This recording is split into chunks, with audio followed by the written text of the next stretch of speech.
Hare Krishna and welcome everyone to our weekly session. We are trying to discuss entire Bhagavad Gita in 18 sessions, and this is a special class. We started after completing the 2 day seminar called Secret of Success. We did that. All of us did that, and then we progressed to discussion of Bhagavad Gita, and we today will be discussing sixth chapter of Bhagavad Gita. So let's begin now.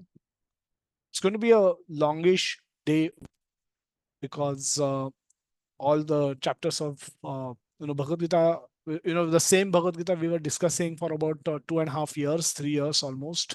We started discussion in 2020 and we concluded in somewhere in 2023.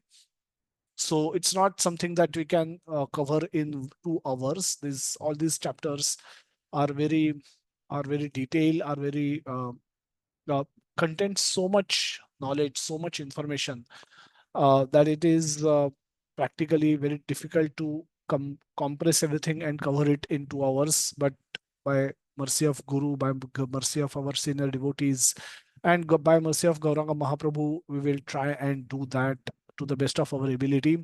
So request you all to pay attention. We'll have a lot of opportunity for participation. So keep your microphones ready. All of you by the time hopefully would have learned how to raise hand. uh, so if you want to speak, you can raise hand so that we can have proper group discussion as well. And most of the time we will try to do it through chat box. So I'll open chat box as well parallelly, so you can type into the chat box and we can refer to that as well. So and also request everyone to please share your mobile number if you haven't done so. We want to speak with you, but Krishna consciousness is not just about listening, it's about doing things practically which need guidance.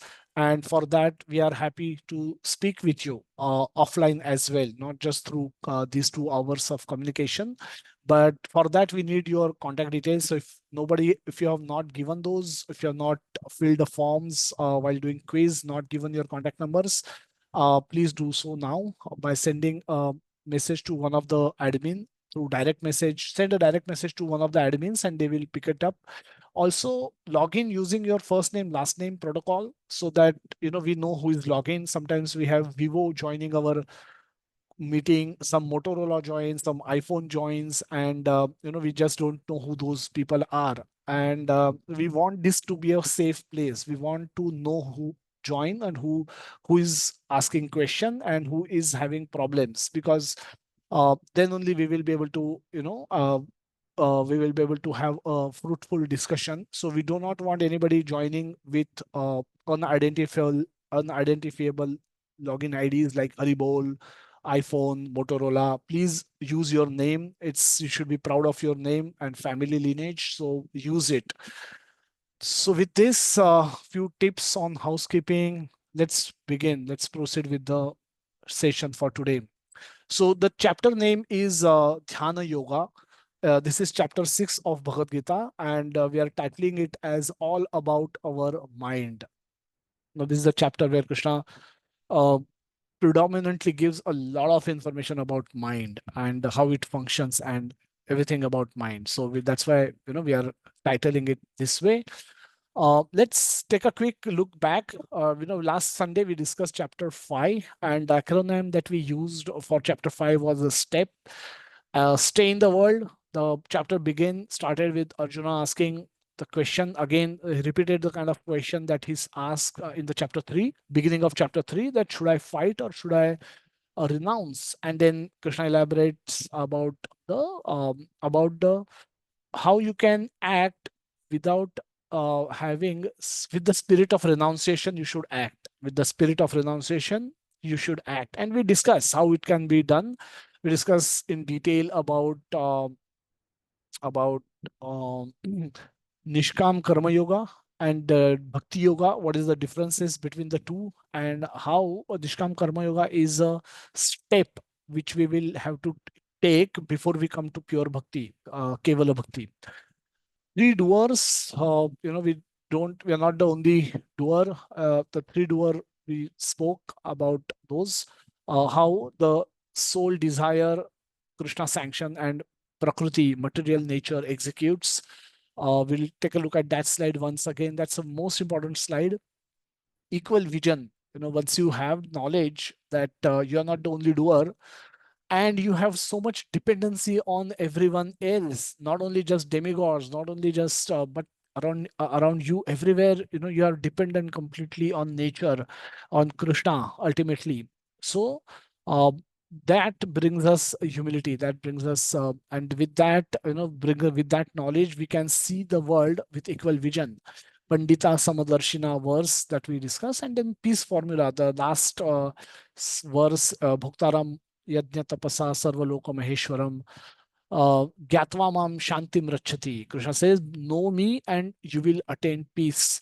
And earlier, Krishna has already mentioned in 2.66 that anyone who does not have peace of mind, how can such person be happy? So peace is one step behind happiness. You have to become you have to have peace of mind, and in order to become happy, if you're not, if you don't have peace of mind, you can never become happy. Moving on to chapter 6, we will jump into today's acronym, that is easy, EASY. So the first section, chapter verse 1 to 9, we will discuss about um, enemy or friend is, and this is with reference to the mind. We will come to that, why from where this reference gets picked up. A, easy A, the next letter in acronym is A, and that is Ashtanga Yoga. That's Krishna has discussed from 10.10 to 36, verse 10 to verse 36. Success or failure. Now, yogi may try, but will he succeed? Will he fail? And what is the destination of a failed yogi? Arjuna is interested. Arjuna is interested in all of us, because he see that the yoga process as described by Krishna is not very sounding very practical. बहुत difficult लग रहा था वो उनको भी. So what to speak of people in the Kali Yuga, like you, me, and all of us, and other people? Will they be able to do it? So what is the outcome? Then Arjuna asked this question कि अगर अगर मान लो fail होता है, अच्छा है कि कर दिया, अच्छा है, very good. If all of you, all 87 88 of you, for 90 devotees, follow the instruction given by Lord Krishna and perfect your life, go back to Krishna in this lifetime, great. but but होता है ना कि what if some of us may fail, some of us may not be able to apply ourselves fully to the process, then what is the destination? So Arjuna is asking that question on our behalf. Thanks to Arjuna. And then yogi, who is the best yogi? That's the last section of two verses. So enemy or friend, let's jump into this section right away. Detachment comes to one who realizes that he is not independent in his action. Uh, when when we know for sure, for certain, that we are not completely in charge of our life, we cannot, by our own efforts, we cannot achieve everything that we desire to. Now that, if we are intelligent enough, will push us to think, if I'm not in control, if what I get is dependent on, is just not dependent on my efforts alone, then which other factors contribute to what I get? What I get. For example, a sportsman, many sportsmen have their different superstitions. One sportsman, cricketer, who used to always tie his left pad first, always will walk on the left hand side. He was the opening batsman. So while going out to bat, the partner goes out, two batsmen come out when they open the inning. He would always insist that I will walk from the left hand side. I will tie my left pad first. Uh, why it is required? What is the connection of he tying left pad first and scoring run on the cricket field? He understand that his efforts, and it's not that he's only dependent on tying left pad first. He is also practicing very hard to maintain his fitness, to hone his skills, improve on his batting skills. So सब कुछ कर रहा है, bowlers को study कर रहा है, batting practice कर रहा है, जॉगिंग कर रहा है, फिटनेस कर रहा है, स्ट्रेंथ बढ़ा रहा है, बट ये भी कर रहा है, लेफ्ट पैड भी फर्स्ट बांध रहा है. क्यों? What is the connection? If he is practiced enough, should he not think कि enough is that should be good enough for him to to score and become successful in the on the cricket field?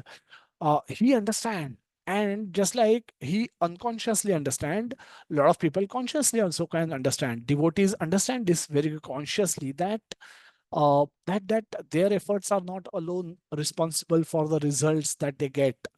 Now, devotees understand that a soul can only desire, a jiva, soul can only desire. And Krishna sitting next in our heart, the heart has both soul as well as super soul sitting next to each other. It's described as if two birds are sitting next to each other, but one bird is busy eating fruits of the tree, and the second bird, who is the super soul, who is Krishna himself, is watching this bird. When will this bird turn to me? When will Jiva turn to me and ask me questions? Why am I suffering in this world? But he's currently busy eating, searching and eating fruits in the material world, and this Jiva is patiently, so Krishna is patiently waiting for this jiva to turn to him. So as this jiva produces a desire, Krishna either sanctions or rejects. And when Krishna sanctions, material nature executes. Simple example, the same batsman wants to hit a sixer. There's the last ball in the match and you need 6 runs to win, and batsman is present on the strike and he wants to hit a sixer so that his team wins. Now there is a desire, a soul is desiring to do something. Now Krishna in the heart has to sanction his desire, and if there is a sanction, then when the bowler will deliver the ball will be balled in such a perfect way that he can use his reflexes, hand-eye coordination to connect the ball well, and it goes across the rope for a six. However, when that sanction is not there, now Jiva has a desire, the batsman has a desire to hit a sixer. However, either a bowler will bowl a ball which is far better than what he can play, or he may hit a six, and he may get caught by the fielder on the boundary, or he may just miss the ball and may go back to the keeper, or he may connect the ball, it may just give him 1 run instead of 6 runs. So many multiple possibilities can happen if the sanction is not there. But if the sanction is there, then somehow, anyhow, the ball will go across the fence for a sixer. Now, there's no reason why sometimes why sometimes it doesn't go. The only reason is it has sanction. When it goes, when it has sanction from Krishna, then material world, material nature arranges things in such a way that it looks as if the batsman, with all his skill alone, has hit a sixer. But he can hit, but if his skills are only responsible, then every time he should be able to hit. But that doesn't happen. He is able to hit a sixer only when there is a sanction from the super soul. So doctor is able to save a patient only when there is a sanction from the super soul. Uh, Sometimes patient get cured, sometimes patient get killed. Doctor is neither responsible for killing the patient in the hospital, nor he is alone responsible for curing a patient in the hospital as well. His efforts are important, but Krishna's sanction is also more important. So now this makes us humble. This makes us understand that, okay, I need I need Krishna's sanction. Without that, I cannot do anything. So with this, once we get this knowledge, then we can come to a position where we perform Nishkam Karma Yoga for further advancement by practice of meditation, and Super Soul by Ashtanga Yoga. So Nishkam Karma Yoga is, and then the next step in the progression is Ashtanga Yoga, concentration, meditation on the Super Soul. Janak Maharaj is used as an example of karma yogi, Nishkam karma yogi, and he was blessed. He was blessed by Lord himself, that his consort become his daughter and he himself became his son-in-law. So, by meditation on the super soul, we can develop devotion to him in bhakti yoga. Understanding that Krishna is the supreme enjoyer, Krishna is the ultimate controller, and Krishna is best friend is important. Having the conviction of this 3 point is important. When we know that Krishna is supreme enjoyer, we will not cultivate a desire to enjoy in this material world. We will rather allow Krishna to enjoy. We will facilitate Krishna's enjoyment. Krishna is ultimate controller. All of us want controllership in the world. I want to own and control things in this world. But when we know with conviction that Krishna is the ultimate controller, we will submit to himself, to his will. We will surrender ourselves to his will. And when we know Krishna is our best friend, we will not we will be happy in every situation, no matter how good, bad, or ugly it is from the outside. In From the inside, we will know Krishna is doing it for my betterment. And I may not be able to see the connection today, but in the hindsight you will understand that. And when you have firm faith in Krishna, then you will be able to you can be peaceful and happy in all circumstances. First verse in the chapter 6 is where Krishna is speaking that, O Arjuna, um, the one who is unattached to the fruits of his work, and who work as is obliged, is in the renounce order of life, even if he is in the grahastha ashram. This is very significant. Now we understand that renunciation is an internal thing. It's a big internal thing. It's not just about wearing a particular color dress, a saffron dress. You it's it's an internal reformation. It's an internal purification that determines if you are renounced or not renounced. And Krishna is saying, if one karma yogi, even if he is in a grahastha ashram, even if he is a student, even if he is a vanaprastha, if he is able to function in the material world without being attached to the fruits of his work, he is as good as a renounced person. So what is Krishna says, what is called renunciation, you should know to be the same as yoga, which means yoga means linking oneself to the supreme, O son of Pandu. So one can never become a yogi unless one he renounces the desire for sense gratification. Now, this is very important.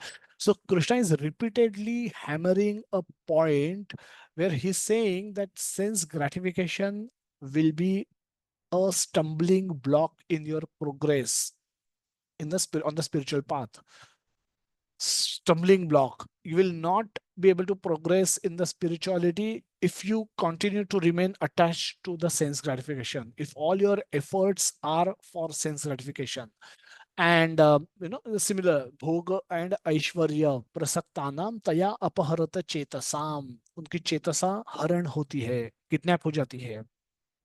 So and such persons are cannot concentrate, do anything with concentration.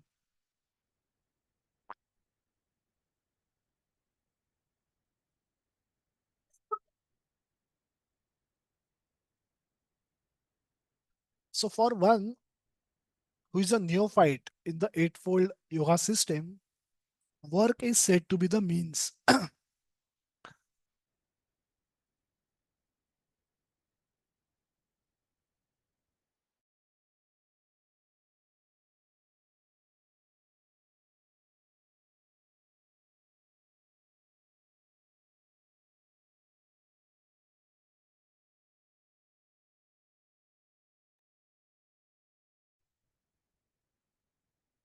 Hare Krishna. So for one who is new to the Krishna consciousness, it is said that work should be your means to achieve the goal.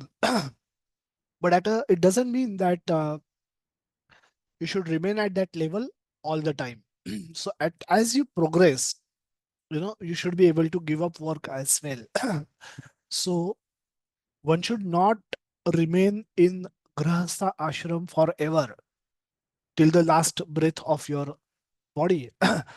You should have capacity to progress and quit grahastha ashram, become vanaprastha, become a full-time devotee, become a full-time servant of Krishna in his mission.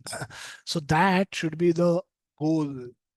It doesn't mean that if for now Arjuna has been advised to remain and remain in the ashram where he belongs to and act, but it doesn't mean that he should always remain there. He should look forward to at some stage quit that ashram and progress to a higher ashram. So Krishna says that one who is already elevated in yoga, cessation of all material activities is said to be the mean. Mean is to achieve goal. So that is the process to achieve the goal. The fourth verse, fourth text question says that a person is said to be elevated in the yoga when, having renounced all material desires, he neither acts for sense satisfaction, sense gratification, nor engages in fruitive activities. Again, the same point is hammered again and again by Krishna, that sense gratification one should not engage oneself into, neither acts for sense gratification, not engage in fruitive activity, should not work for getting the fruits. ये करूंगा तो ये मिलेगा तो मैं ये करूंगा, ये मिलेगा तो ये होगा. That is a fruitive activity. That is a action done with a desire to attain fruits alone. So let's do a quick activity. All of you have a desire for sense enjoyment, isn't it? Go to the chat box, type yes, no. Sense desire for sense enjoyment is simple. By eyes, we want to see good forms. By tongue, we want to taste tasty food. By nose, we wish to take nice fragrance. So, does all of us have such a desire for sense enjoyment? We're not that boring, right? So we have a problem then in our hand, because Krishna is saying you should not work for sense enjoyment alone. Now, why is Krishna strongly recommending to give up such desires for sense enjoyment, sense gratification alone? Actions performed only for the satisfaction of the senses. Krishna is rejecting and recommending to give up such desires. Can somebody raise hand? We just take a couple of comments. Hope you all know how to raise hand. Um, please raise hand if you have anything to say on this question. Why is Krishna strongly recommending to give up desire for sense gratification or sense enjoyment? You can go to you can go to the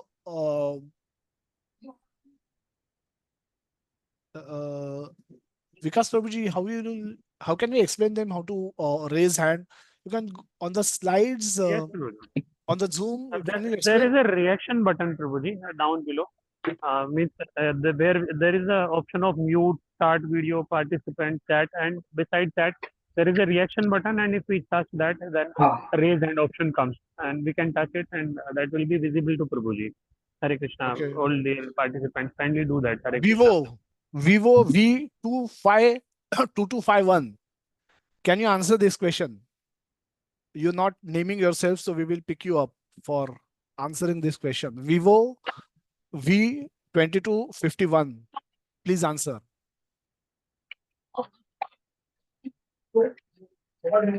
Hare Krishna. Okay, Prabhu, you can mute him. Not answering. Okay. Anybody? Ashwini Wadkar Mataji. Hare Krishna Prabhuji, Dandavat Pranam. Hare Krishna. Krishna strongly recommending to give up such desire for sense enjoyment, because if our desires will not fulfill, then we will then again feel that sad or disappointed, and all those desires are temporary. If they fulfill also, that happiness can't be forever. Then again other wishes come in our mind. That's why Krishna don't want us to stuck in that maya and desire, unended desires. That's why he wants us to give up such desires for sense enjoyment. I think so. Thank you. Okay, Hare Krishna. Thank you so much, Mataji. Anybody else? Just take one more comment. You can unmute and speak if raising hand is difficult. Just unmute and speak.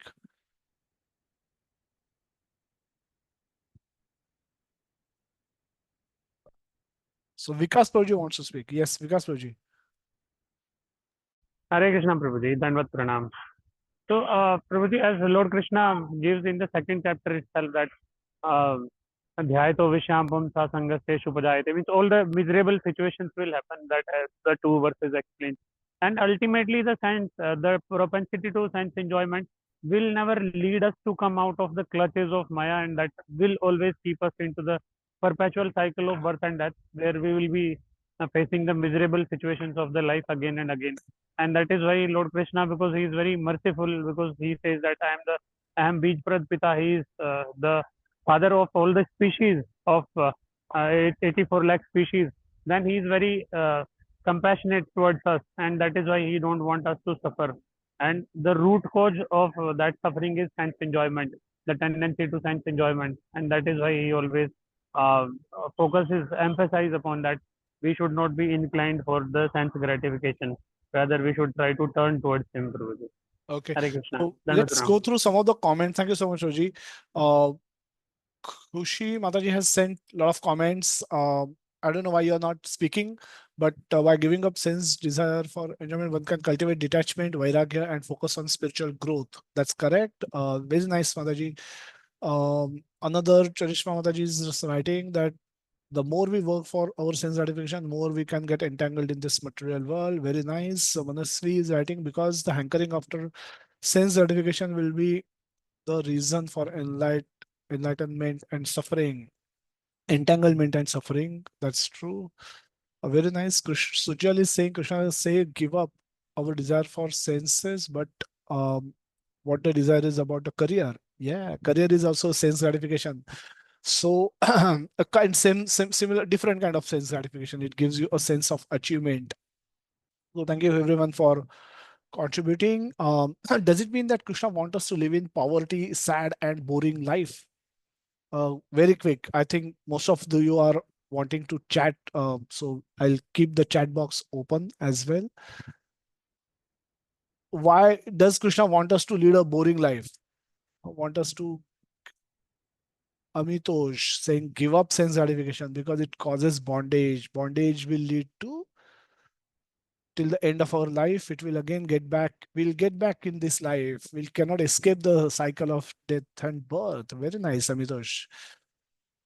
Anybody else want to speak? Does Krishna want us to lead a boring life?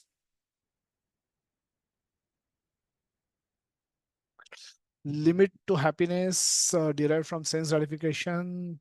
Another nice comment from Amit and Rashmi Mataji. Okay, I can't see anybody raising hand yet. So, I mean, there are 100 devotees, not the regular devotees are raising hand, but the new devotees, please feel free to speak up. This is a safe place. We can be wrong. That's perfectly all right. There's no, we are not giving you numbers, marks for basis. There's no judgment that's happening here. So when we speak, our ideas get confirmed, and also the participation increases. We want to make it interactive. So let's park that question. And Amitosh and Amit Prabhuji, and prior to them, Vikas Prabhuji, Ashwini Mataji, they all have said a lot of nice things, and a lot of we read through some chat comments as well. So let's move further. Now the 8 limbs of Ashtanga Yoga. We're going to discuss those 8 limbs, and the reference to Ashtanga Yoga comes when the yoga in the previous slide, when Krishna says that yoga rudha and yoga rudha sage and yoga ruksha sage. Now this is what the this is what we are going to now discuss in the later part of the this. So 8 limbs of Ashtanga Yoga starts with Yama. Yama are predominantly the don'ts. What should be, what should not be done. What should not be done. That is don'ts in one's life. So these are practical things that one has to do.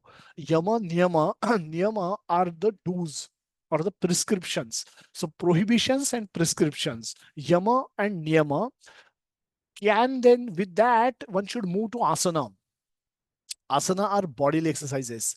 Now we like any Bhagavad Gita class, we have many yoga teachers joining, and they feel it's complementary, um, and it's something that they all have inclination to, but because they are teaching yoga at times, a lot of these things are taught to them as well. But generally, what we see is those who practice yoga or those who are doing yoga classes, they practically only focus on asana, which is nothing but a bodily exercises. The yama niyama are probably known to the teachers, but probably are not told to the participant as much as it should have been, because if we will go through what does yama niyamas are, if you make it mandatory, then practically you will have nobody in the yoga class. All your yoga classes will become empty. If we make yama niyama mandatory for somebody to perform asanas, then all yoga classes will become empty. The fourth stage is pranayama. Pranayama are breathing exercises. Uh, fifth is pratyahara. Ahara means food. And senses, this ahara is this reference to of ahara is for the senses. And when we do not provide food to the senses, whatever they demand, whatever nonsense they demand, we stop providing that food, nonsense food to the senses. Uh, that is called pratyahara. So withdrawing senses from the sense object. Then there is a dharana. The stage comes where when the currently as we are thinking as well, you would be thinking of many other things, many other things could come to your mind. What is happening with my I'll after this class I'll eat this lunch at this place, then go to this mall, have this, buy Wrangler jeans, buy some watch, buy some lipsticks, buy some nice sari. We have to go to office tomorrow. And many things could be, all these sense objects are occupying our senses in the background, even when we are probably hearing the Bhagavad Gita class right now. When you withdraw those sense object, you still need some object for the mind, and then that is dharana, that is fixing mind on the Lord's form. dhyana is Dhyana is intensified meditation of super on the super soul, and samadhi is complete absorption trance in the remembrance, in the meditation of the on the super soul. Super soul is Krishna himself, so it's a meditation on Krishna.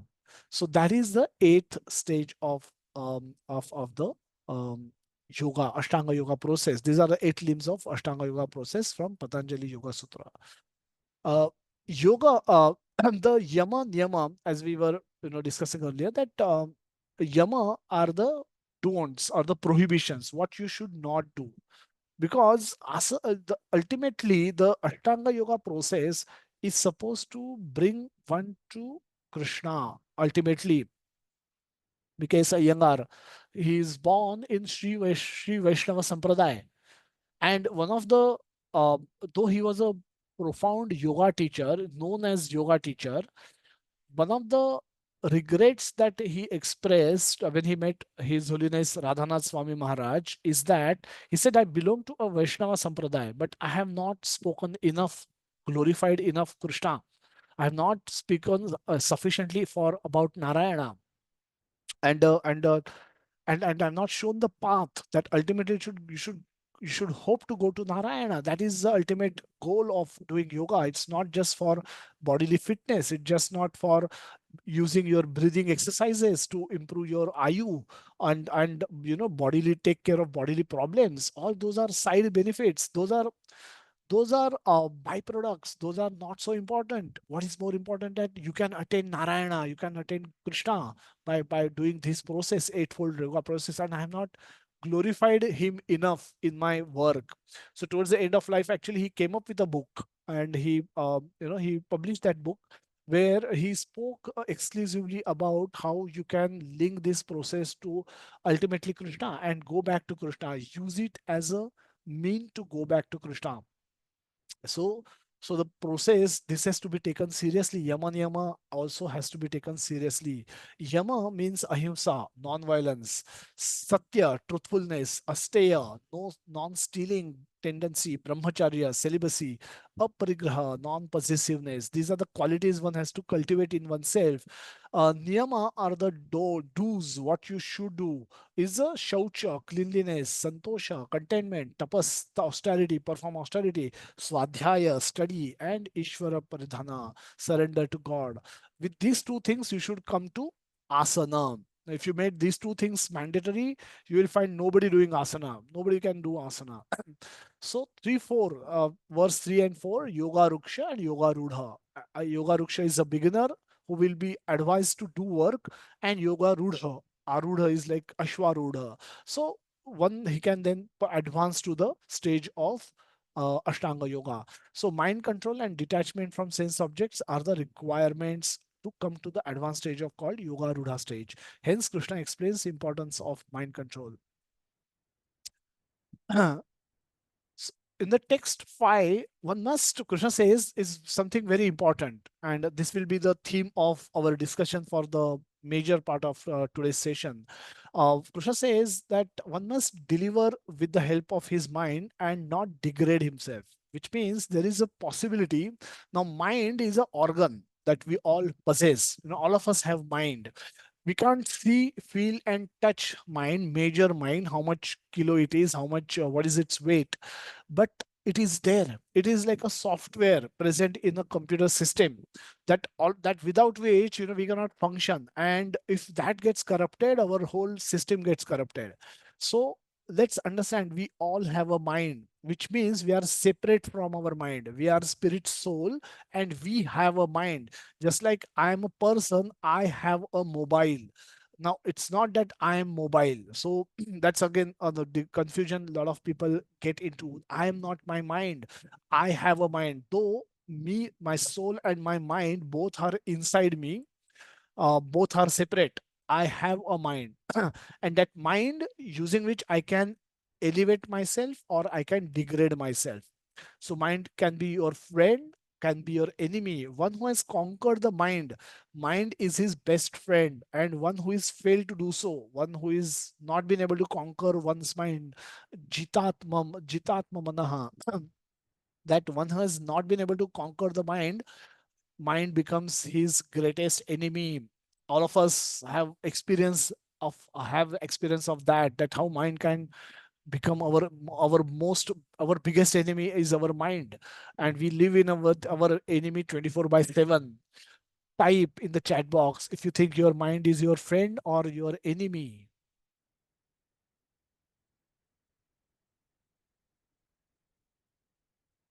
Is your friend or enemy currently? What's your stage?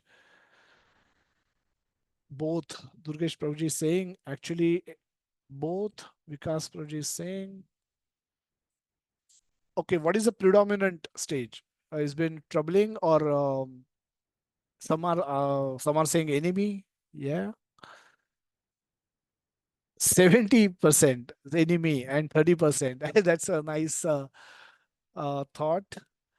Most of the time enemy. I think that's a very honest confession. Sometimes mind is friend, and most of the time it's an enemy. So I think looks like 107 participants feel that it's a enemy. Describe in one word what comes to your mind about mind. Describe in one word what you can think of when you see this image.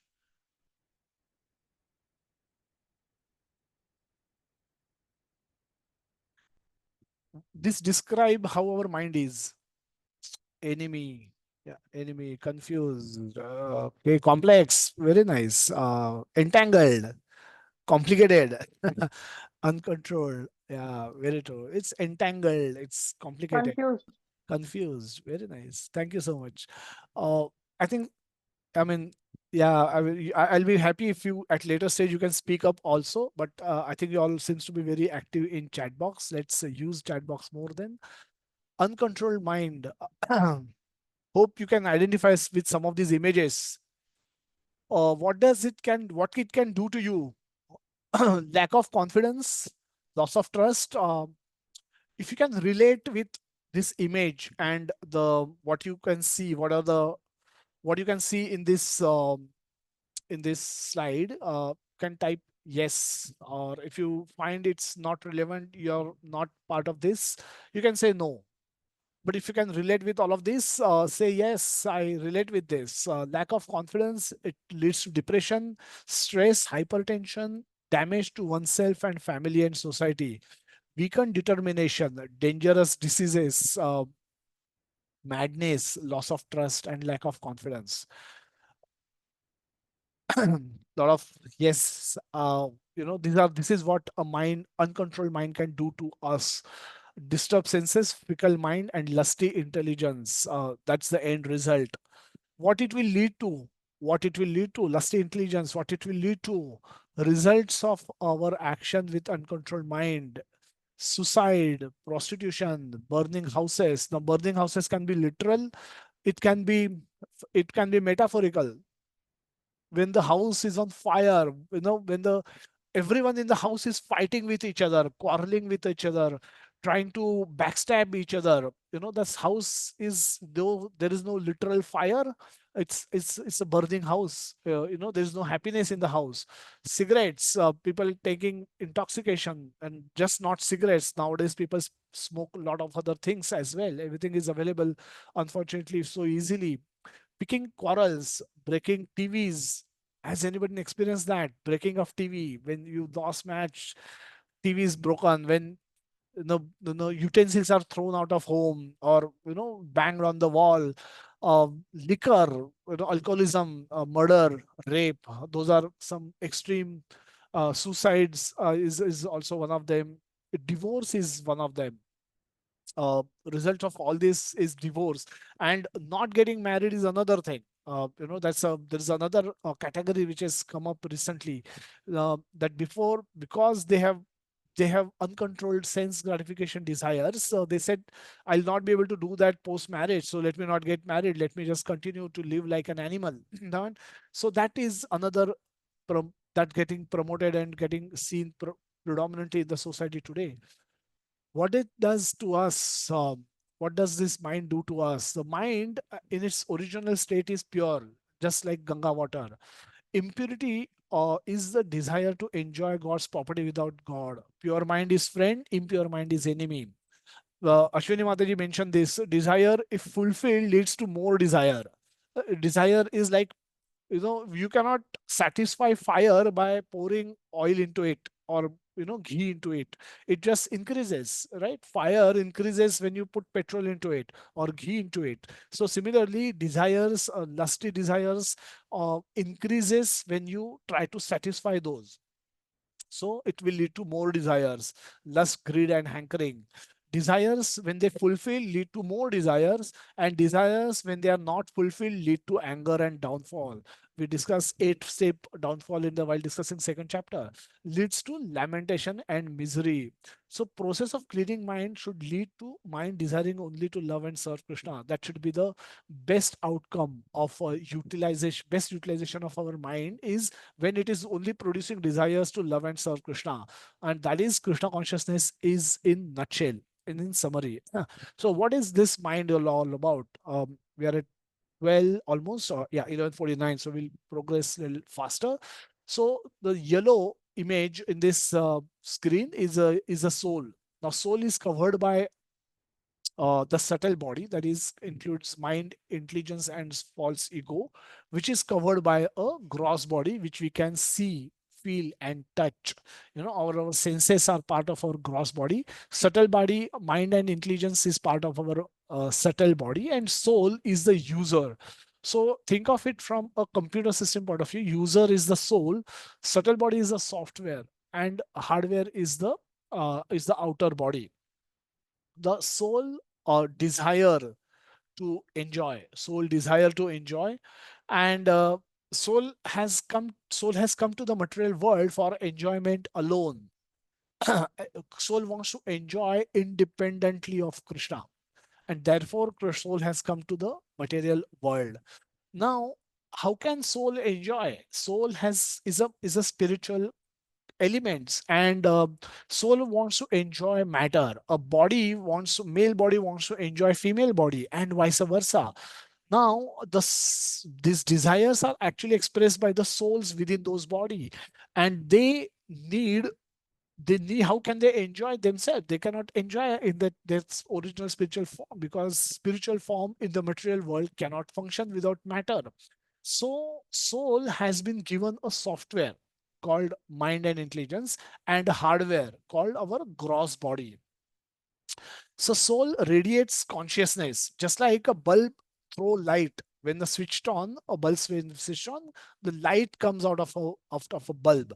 Similarly, soul radiates consciousness, and consciousness, it comes first in contact with the subtle body, which is mind and intelligence. Using subtle body, it reaches out to the senses and ultimately to the sense object. Now, through sense object, the uh, senses are perceived, and the mind and intelligence is they're utilized in obtaining those sense object.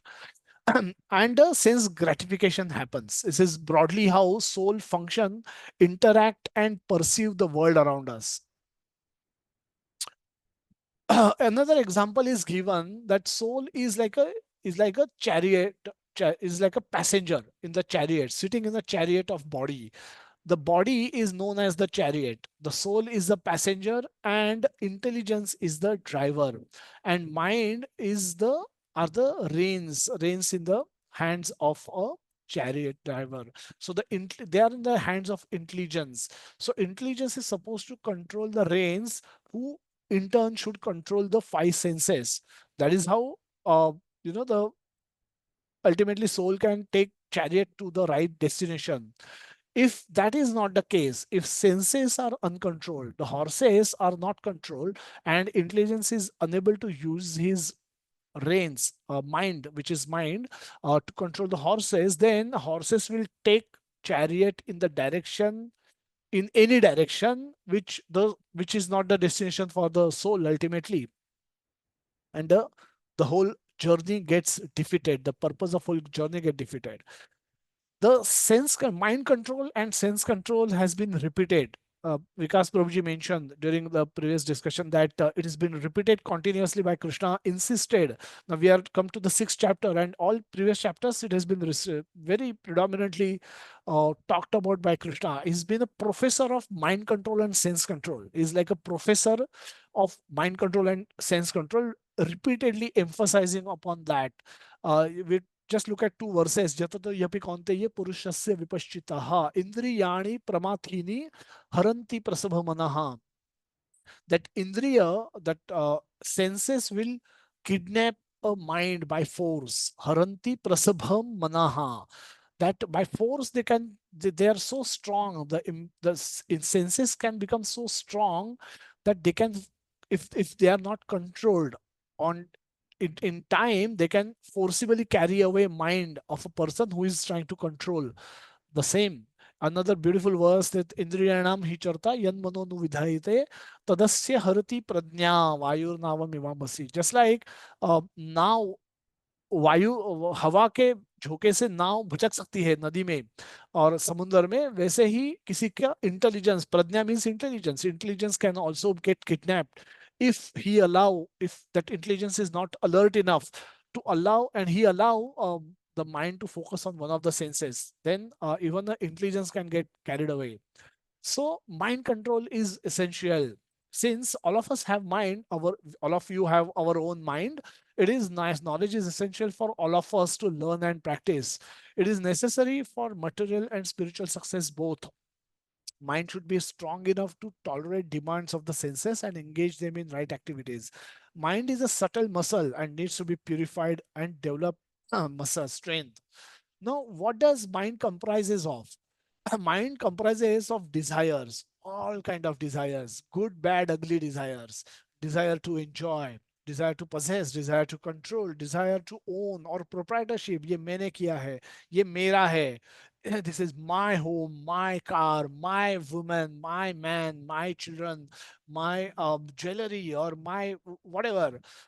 So that proprietorship, my project, office में झगड़ा करते हैं, this is my work, no, you shouldn't steal it.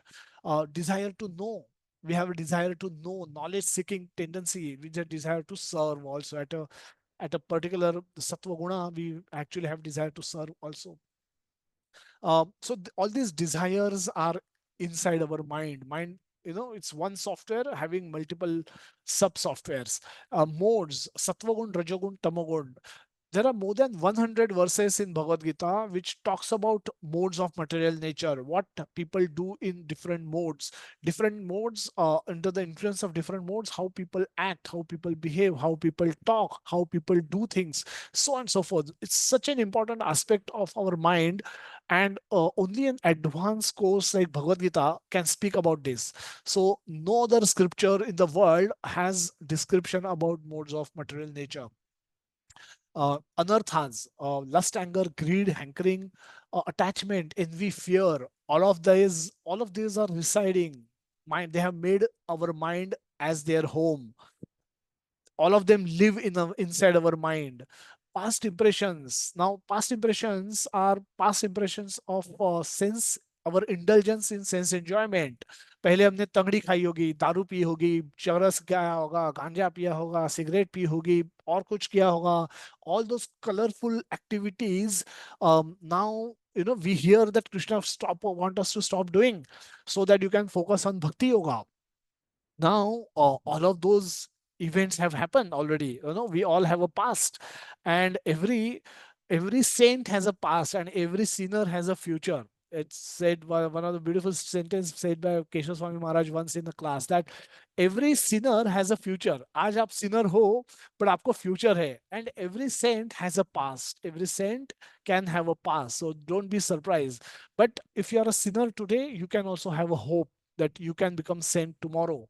So past indulgences, all those impressions, as we get into those activities, those videos and photographs are clicked, and they are stored inside our mind, and they're just there. They can pop up sometimes, just like a bubble comes in an ocean or a lake, a peaceful lake, suddenly a bubble comes, and sometimes suddenly our past impressions can come up, without we endeavoring for it. Experiences of happiness, distress, are there inside our mind. Hearing about, now this is very important. Now we have our own impressions, but when we hear about sense gratification from others, that trigger a lot of thoughts and desires inside us. Watching others engage in sense enjoyment, that triggers a lot of desires and provocations inside our mind. So like watching pornography, for example, that is something considered to be devastating for somebody who is trying to be a devotee, or performing bhakti yoga.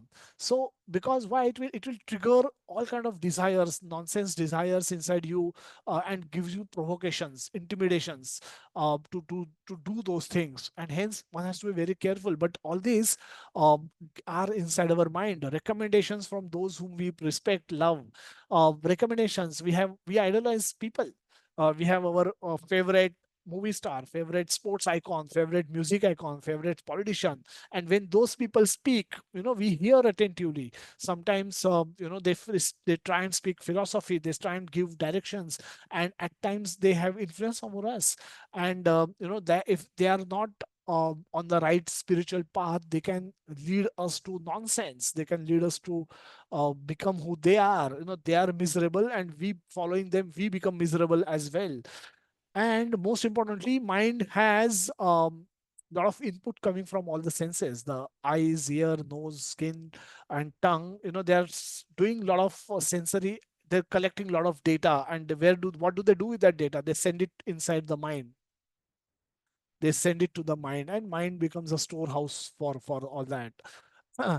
Cheto darpan marjanam bhava maha davagni nirvapanam. Now, all this nonsense, if we keep all this nonsense and garbage inside our mind, how can we concentrate on Krishna?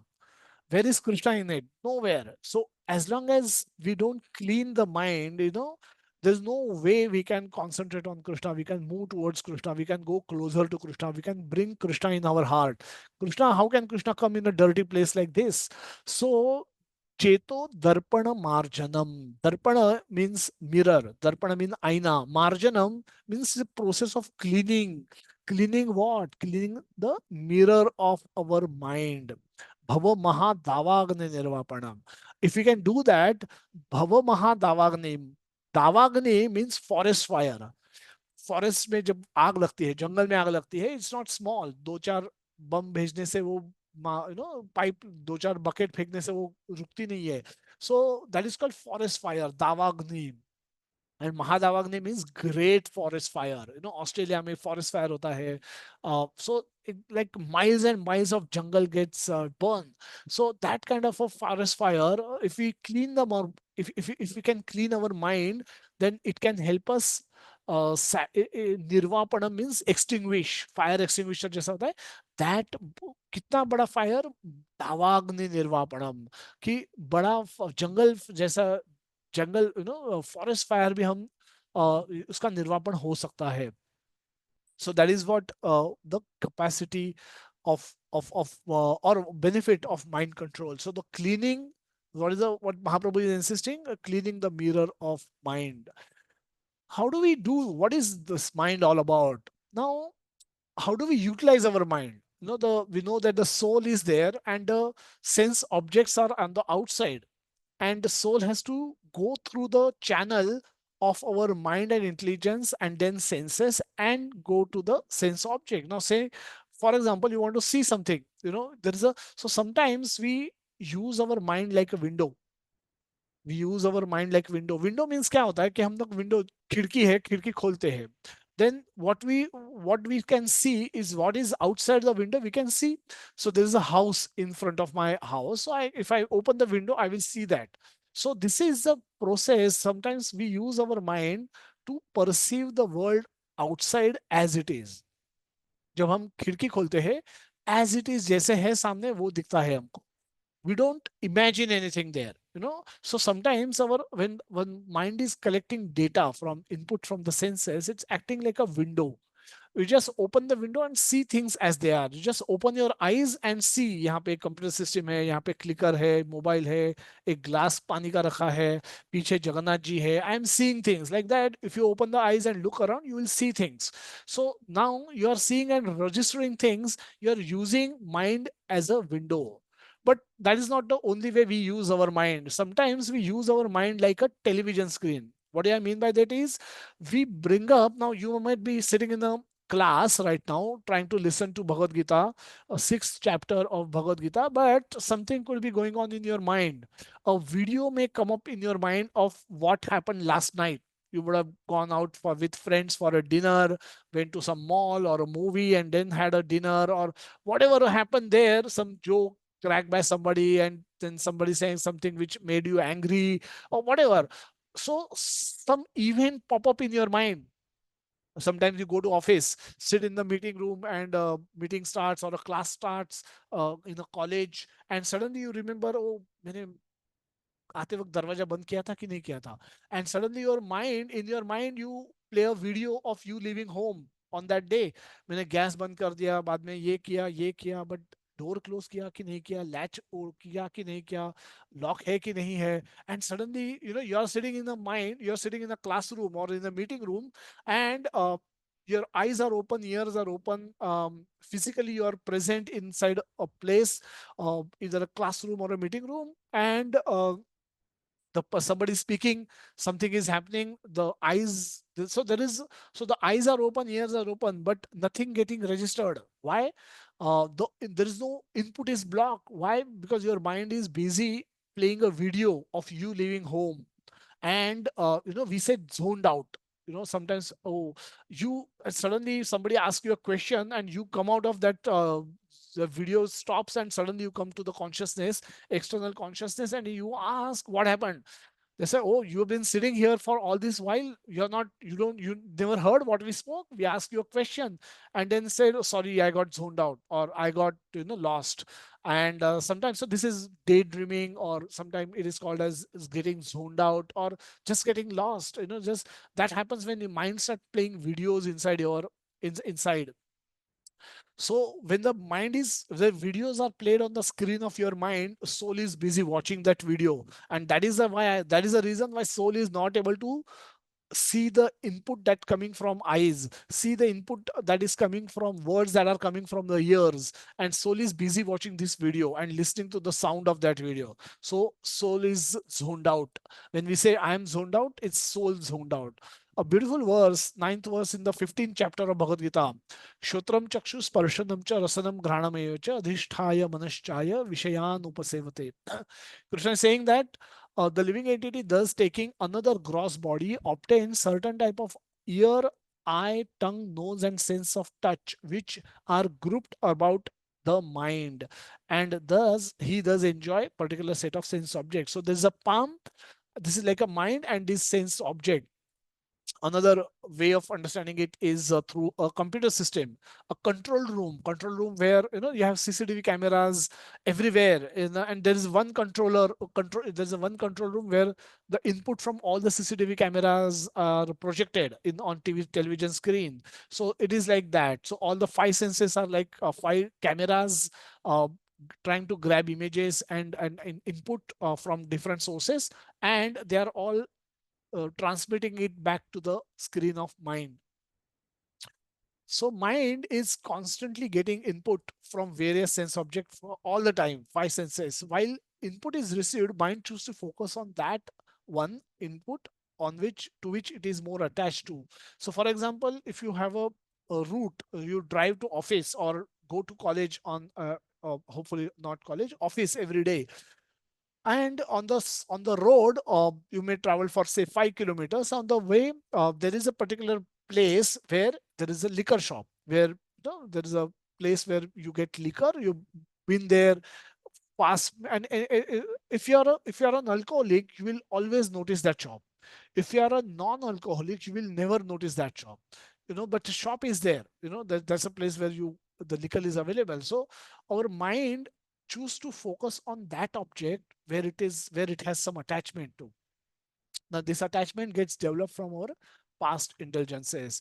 So an alcoholic, because a non-alcoholic person, a devotee, has given up alcohol or has never tasted alcohol in his past life. So he has no desire to look at that in that direction whenever that shop comes or the hotel comes which serves the alcohol.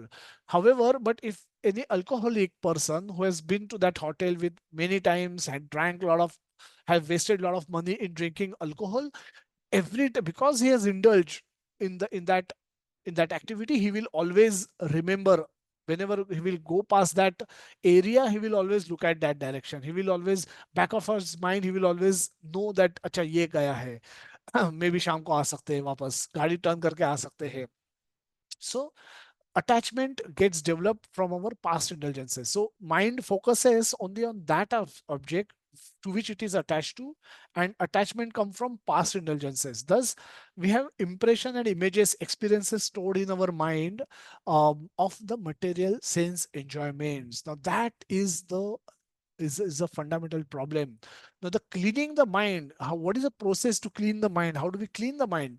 It means to clean the impression and images of and experiences of those sense enjoyment, material sense enjoyment, which are degrading to us, which will not allow us to focus on Krishna, which will become stumbling block today for us to go to Krishna. So those need to be cleaned up. Those need to be cleaned up. And so a lot of people talk about, especially some of you have been practicing yoga, and when we have a one-to-one conversation, they say, "Bro, we've been taught. We went over a workshop where they were telling me how to empty our mind." And I said, "How do you do that?" They said, "I don't know, but they were trying to teach, and I could never succeed." I said, "It's impossible to empty your mind. Why? Because mind is constantly receiving inputs from senses, from the five senses that it is having, and also there are external stimuli coming and internal stimuli coming. internally also there are memories and memories of past indulgences that we have. Even if we are sitting for a Bhagavad Gita class today, right now, you could suddenly come out, a thought can come to your mind how nice it was when we went for a monsoon vacation somewhere. We went to Lonavala 1 month back when it was raining. It was so nice, and suddenly out of nowhere that memory can pop up into your head, even while listening to the Bhagavad Gita class. So this is called internal stimuli. And then external stimuli, when you suddenly hear a noise, you will, all your attention will go to the door. क्या हो गया बाहर, क्यों आवाज आया इतना बड़ा, bell बज गया तो कौन आया है, all the, while doing this activity, spiritual activity also, there are external stimuli and there are internal stimuli which can create disturbance. So mind will always have, mind cannot become empty. Anybody who is trying to do it is wasting a lot of their time and energy and money, if that is the case. We can only fill our mind with spiritual impressions and push material ones in the background. So mind has a foreground and has a background. Background means जो deep inside है. जैसे all of us in our, we are all carrying our same mind in the current birth. All of you have mind and intelligence, and the same mind and intelligence you used in your previous birth also. Wherever you were born, whichever body you are in man's body, woman's body, or animal's body, you had the same mind and intelligence which you have brought forward to the current birth, current body. So even last birth impressions are present inside your mind. We just can't imagine how much data is stored inside our mind. Huh. So now, but where are those? Why you don't remember those things? Because they are deep inside. They're deep in the background. Similarly, and what is in the foreground? Foreground are our recent events. Events of our current life are in the foreground. But there also, we have, our age progresses, our childhood events become weaker. The memories become weaker because they go deep in the background. So there is a foreground and there is a background. Foreground are recent events and experiences, and background are the older ones. So what is Krishna is advising, what Mahaprabhu is advising is that the mind cleaning can happen. You cannot, mind is a subtle organ, subtle muscle. So it cannot be cleaned just how we can clean a mirror by taking taking a clean, a napkin, and by using soap, we can clean a mirror. But mind is not like that. But what can we do then? We can put spiritual impressions in our mind, spiritual experiences in our mind, in such a way that, so much so that the material experiences and impressions can go deep inside in the background. And that can happen when we associate with devotees. Few examples of how um, we can increase our spiritual impressions. So material impressions, experiences, whatever you have done in past cannot go away. You cannot just forget it. You may hope to, but always it will remain. Um, and but what you can do is, you can, it's like a dirty wall. You just paint it with the color of your choice. Paint it, give so many layers of that paint that the old paint, the dirty paint, gets disappeared, just get covered by this new paint. Similarly, we have to give so many spiritual impressions into we have to receive so many spiritual impressions, so that the material impressions go deep inside us and they don't pop up. Eventually, they will stop popping up. Initially, they as we begin the process, they will still be there and they may pop up sometimes, but eventually they will go deep inside and they will stop bothering us. Just like last birth impressions are not bothering any one of us. So how do we collect spiritual impressions? We can collect spiritual impressions by doing spiritual activities. Spiritual activities are meeting, talking to devotees, sharing our heart with devotees, visiting temple, taking darshan of deities, um, experiencing temple environment, seeing everyone wearing tilak around dhoti kurta, sari, saying Hare Krishna to each other, accepting prasad, chanting with devotees, joining Zoom call, chant with devotees, participate in kirtan, sing and dance in kirtan in wholehearted way, participate in hearing sessions like Srimad Bhagavad Gita, Bhagavatam, Chaitanya Chatamrut, where glory, Lord is glorified exclusively, visit Dham like Vrindavan, Mayapur, Jagannath Puri, inquire how you can increase your attachment to Krishna, seek service opportunities to serve Krishna in one way or the other so that you can remain in contact with Krishna. Connection with Krishna can only bring purification with His mercy. So purification comes by contact when we establish our contact with Krishna. Uh, Chaitanya Charitamrita has a beautiful verse that compares Krishna Surya Sama Maya Andhakar. And jahan Krishna taha nahi mayara adhikar, means Krishna is like a sun and Maya is like andhakar. When we think we can enjoy, when we think we can own, when we think we can control, we are in Maya. Maya means we are under the spell of illusionary energy of Lord Sri Krishna himself. But we are in Maya, and when we are in Maya we cannot perform bhakti, because now we are trying to become God ourselves. Say me God. Call me as a God. I want myself to become God. In that case, I will not become anybody's devotee. I want people to become my devotee. So, that is busted. That is, we are can overcome Maya only when we are in contact with Krishna. So, jahan na Krishna taha nahi Maya ra adhikar. There Maya ka adhikar nahi hai. So our primary goal of our life is to establish contact with Krishna. Now, all the previous activities on the previous slides will enable us to connect with Krishna. These are all contact with Krishna. When we see deities, we are seeing Krishna. When we chant Hare Krishna Mahamantra, we are connecting with Krishna. Now, this connection is established through hearing and chanting of and following regulative principles, do's and don'ts for the speedy advancement in Krishna consciousness. Now, this is developing. What is the end result of it? We are able to develop loving service attitude towards Krishna, that we can love and serve Krishna 24/7. If we can come to that stage, that is perfection of our life.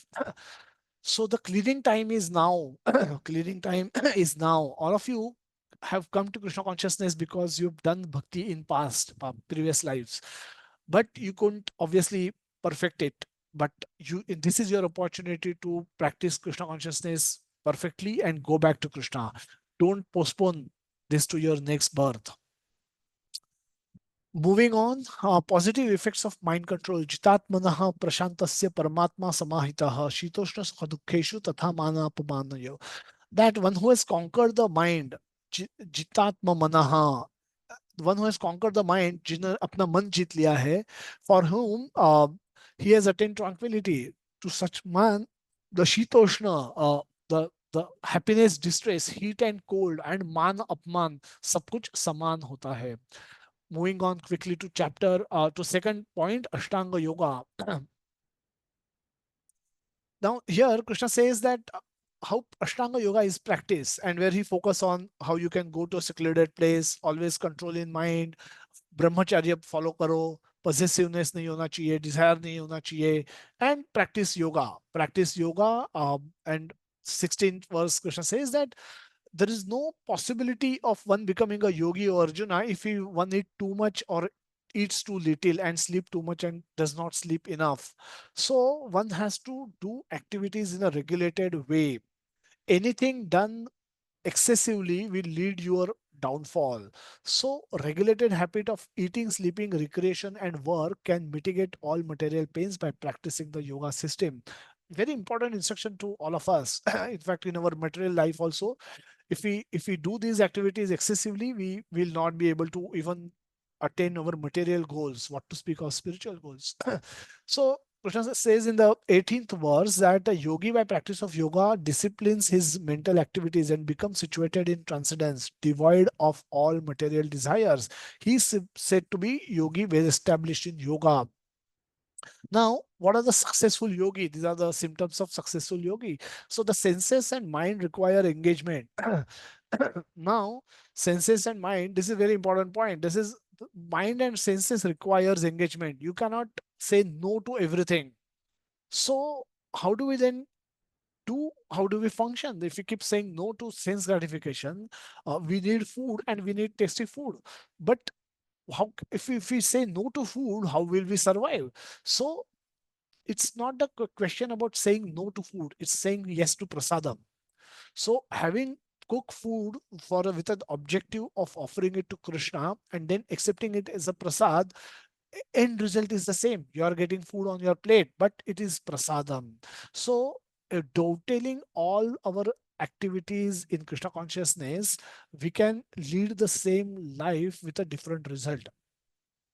Dovetailing all activities in Krishna consciousness. Simple example is eating. All of us need to eat to survive, and sense enjoyment नहीं करना है तो इसका ये मतलब नहीं है कि सूखा खाना है, फालतू एकदम खराब चीजें खानी है. It doesn't mean that you cannot eat paneer. Obviously meat eating नहीं करना है.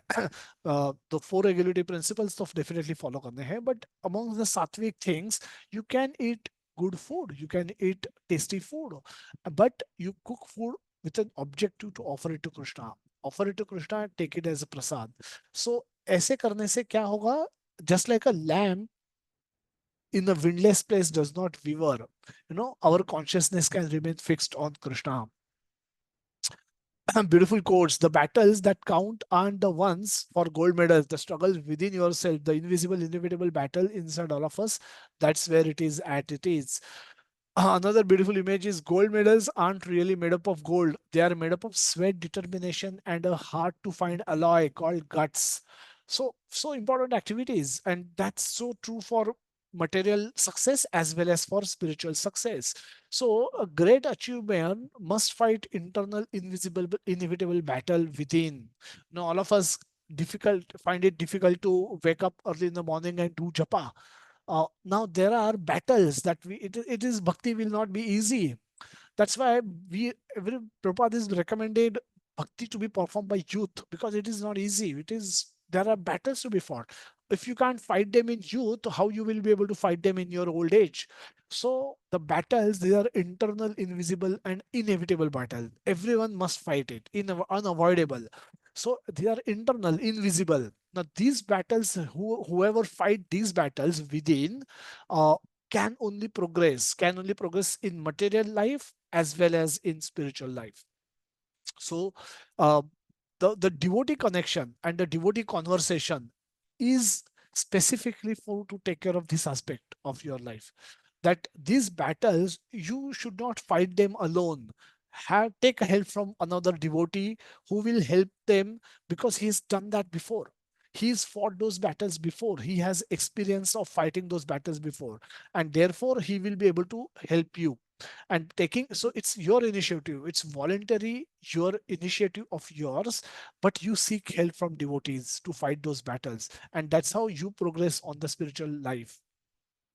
Even if somebody may say I don't want anything, okay, now even if somebody say that you don't want to achieve anything, he still cannot enjoy unlimited and unregulated sense gratification, because there are limitations. Our body has limitation. Financially we are limited. Economically, emotionally also we have limitations. We also cannot fulfill all our desires that mind produces. One, it is impossible. Our mind may have 1 lakh desires at this moment, and physically it is impossible to get what all my mind desires.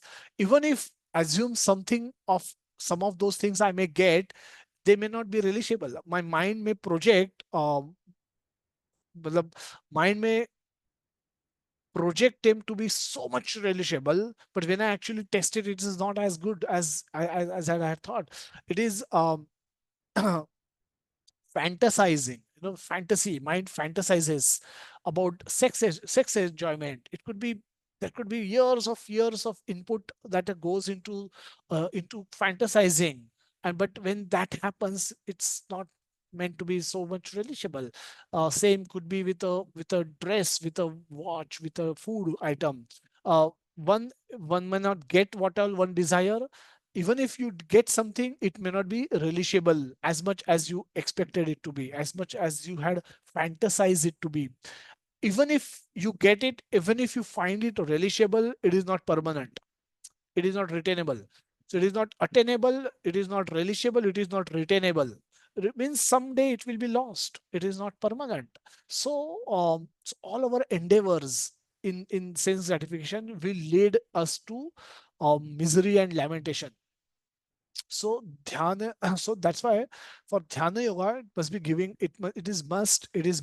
Giving up of all activities of sense gratification is must. And so for bhakti yoga, it is must.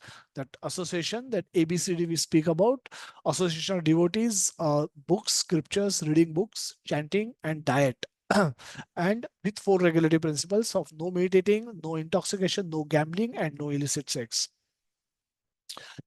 Contact with Krishna is the source of unlimited happiness. The verse 20 to 27, Krishna step by step explains the process of meditation to attain samadhi.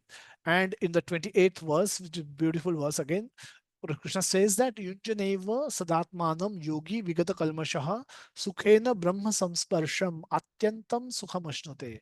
अत्यंतम सुखमश्नुते कब मिलता है ये अत्यंत का सुख कब मिलता है when Brahma samsparsham, when you get connected with the Brahman is Krishna himself. And when you get connected with Krishna, you can experience Atyantika Sukhashnate.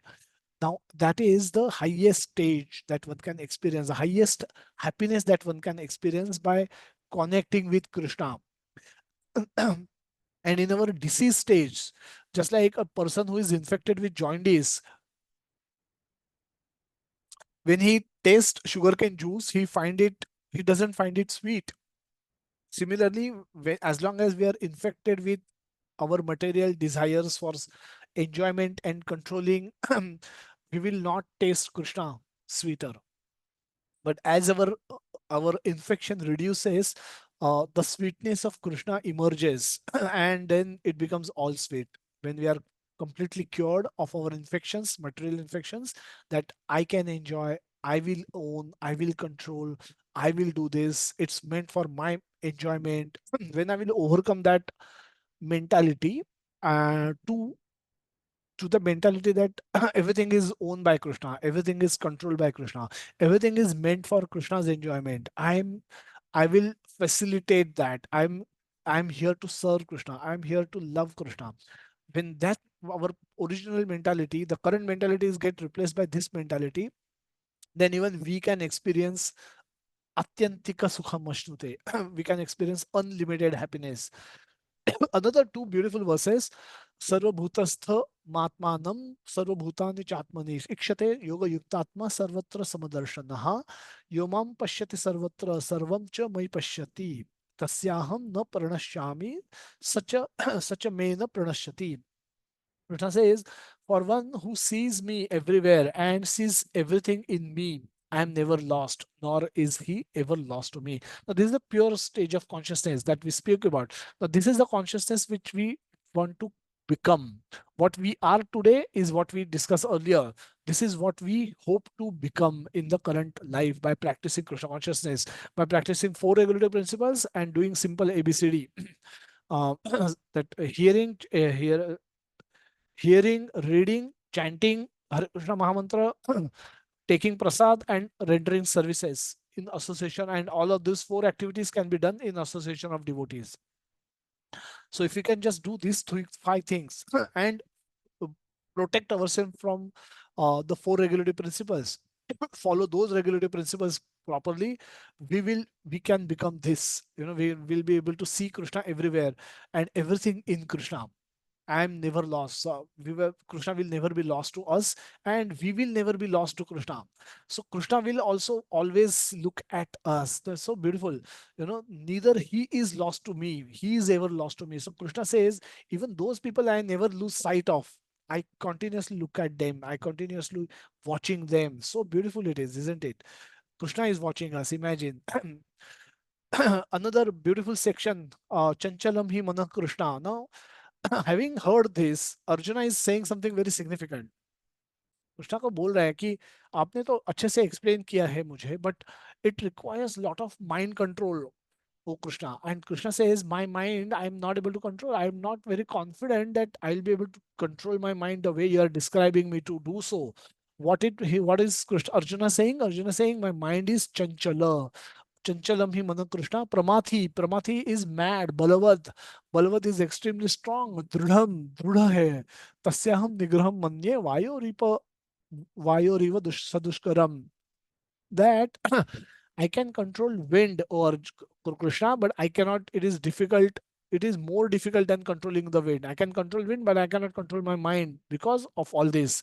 Restless, chanchal, restless, turbulent, obstinate, and very strong. Krishna says, Asamshayam hi mahabaho. Asamshayam. Very true.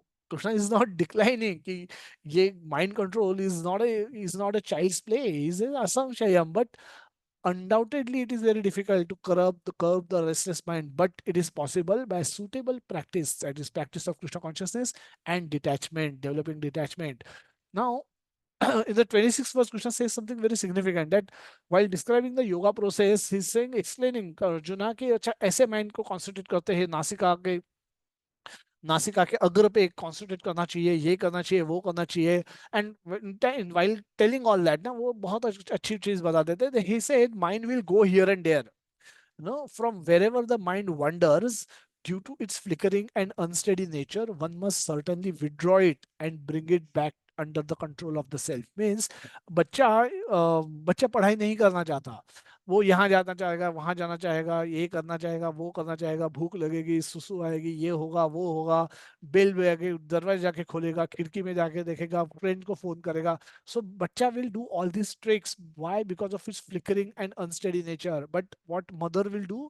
Mother will कान पकड़ के उसको बिठा के लाके आएंगे, बिठाएंगे, अभी पढ़ाई कर, 2 घंटा और कुछ नहीं करने का है, कुछ भी हो जाने दो, यहाँ से उठना नहीं है, and then you study and then go and play. So like that, we have to withdraw our mind and bring it back and back under control of the self and make it do what we want it to do. Arjuna is saying he cannot control mind because mind is chanchala, flickering, almost like a child, constantly moving from one object to another. Pramathi, agitating like mad. All of us have experienced our mind. These are the experiences. This is the mind that we know. Our own mind is like this. Balwad, very strong, not controllable. सुनता नहीं है, मैं मेरा मन मेरा नहीं सुनता है. मैं मन को बोल रहा हूँ उठना चाहिए, सुबह उठ, और वो मैं स्नूज कर करके 8 बजे ही उठता हूँ. A lot of people say that balwad, very strong, not controllable. My mind is only not in my control. What to do? मुझे करना है, सोल को तो करना है. Soul has a desire to wake up at 6 o'clock and do jap up, but mind तो 8 बजे ही उठता है, 7 बजे ही उठाता है. तो बलवत, दृढ़म, दृढ़म बहुत ऑब्स्टिनेट है, डिटरमिन्ड है, very difficult to convince otherwise. So it's almost like a, जैसे घोड़ा होता है, एक अनकंट्रोल्ड घोड़ा, wild horse. When horse become wild, it become very difficult to control.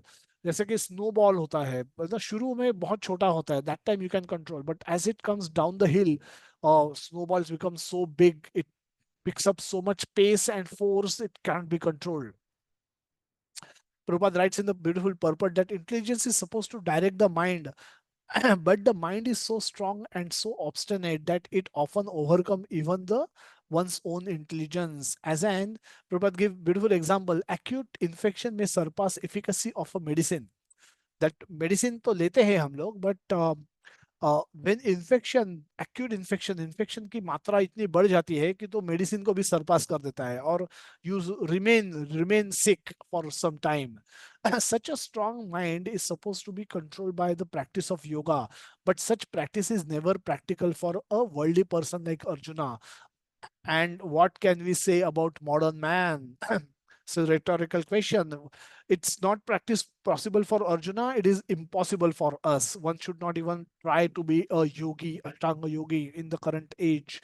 One cannot capture the blowing wind, and it is even more difficult to capture the turbulent mind. The easiest way, it's not that Krishna is going to, and Prabhupada is going only talk about problem statements. They are giving solutions also. So listen to the solution very carefully. the easiest way to control the mind, as suggested by Lord Chaitanya Mahaprabhu, who is Krishna himself, by the way, is chanting Hare Krishna Mahamantra.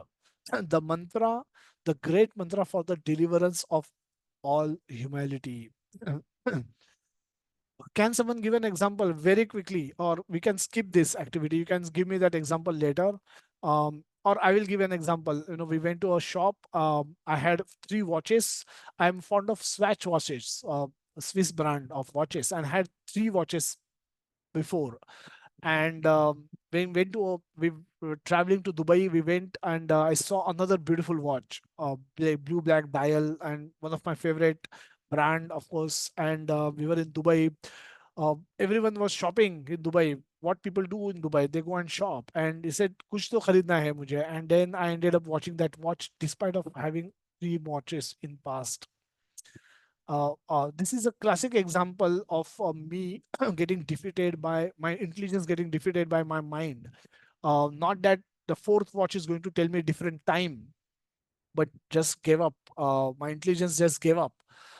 And just couldn't listen. I couldn't listen to, couldn't convince my mind otherwise. I had no need to buy that watch. I ended up buying that watch for saying so much value.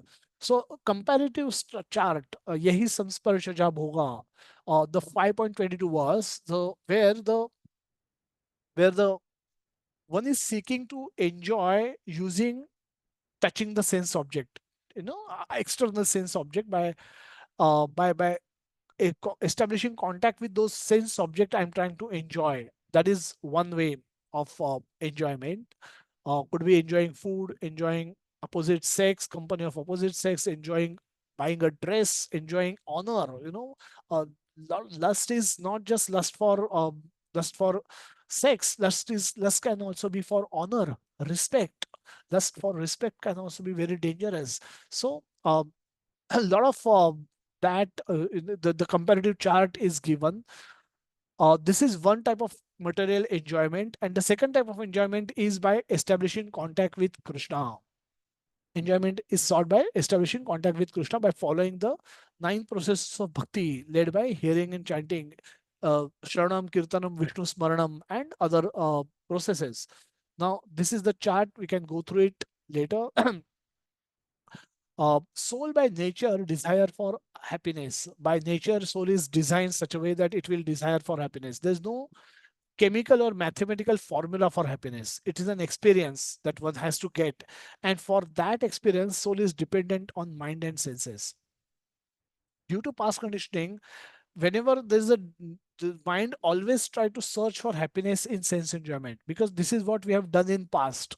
But now, by the knowledge of Bhagavad Gita, by knowledge of Bhagavatam, we know that happiness can also be found by performing spiritual activities.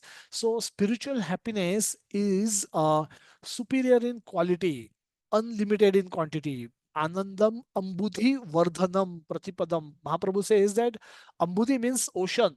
How much ananda one can experience, that of a size of an ocean like happiness. And what kind of an ocean is this? Ever increasing ocean, ever increasing. Anandam ambudhi vardhanam means increasing, ever increasing ocean. Pratipadam, at every step that ocean can increase, means we cannot even imagine uh, how much unlimited happiness we can experience by contacting with Krishna, by doing the by by doing the spiritual activities. How much experience, happiness we can enjoy, we can relish, is unimaginable. Krishna says process is very easy. 8.14 Krishna will say that तस्याहम सुलभ पार्थ भक्ति योगा तो बहुत simple है. Anyone can practice. No qualification. आपको Indian बनना जरूरी नहीं है. Americans can practice, Japanese can practice, Chinese can practice, and all of them can experience it if they follow sincerely. Lot of people say that, oh, meat eating कैसे give up करें, हमारी family खाती है, मैंने खाया है, बचपन से खाया है, and all that, but when a Chinese can give up meat eating, who are you not to give up meat eating? So you can as well. So and it's permanent in nature. It's never lost. Neha bhikramana shosti. Krishna says that this is never lost. Even if you are not able to complete in this life, you will start from where you left off. The last section, uh, The last section is success or failure.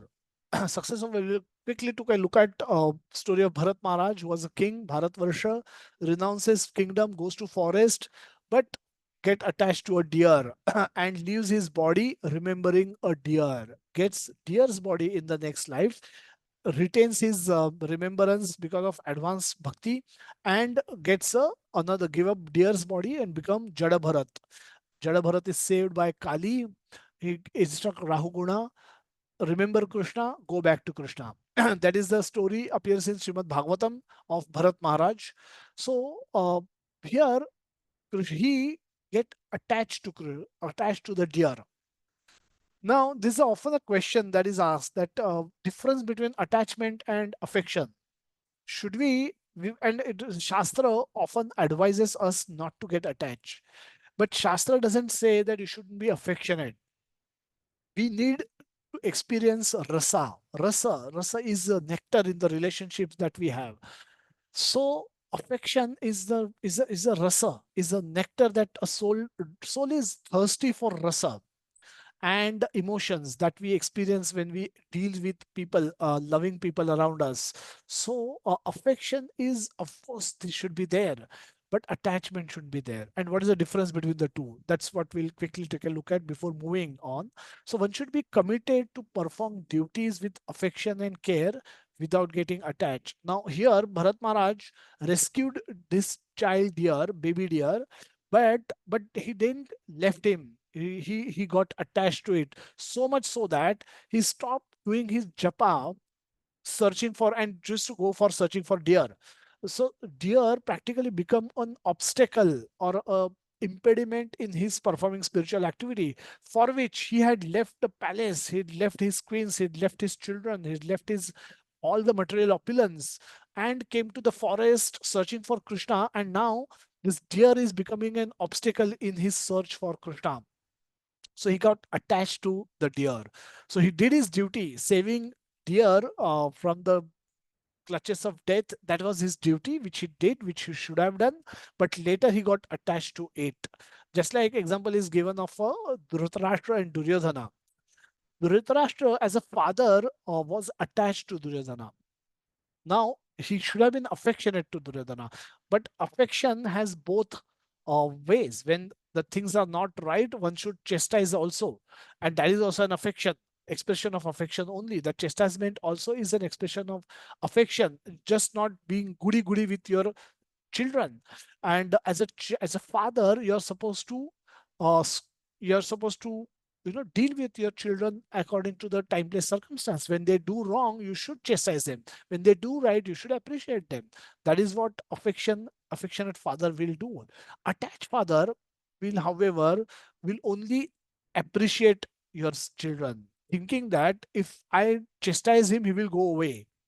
Now that became a problem. Now if we have that relationship, in our relationship we should be affectionate, we should be loving, we should be caring, but we should be attached.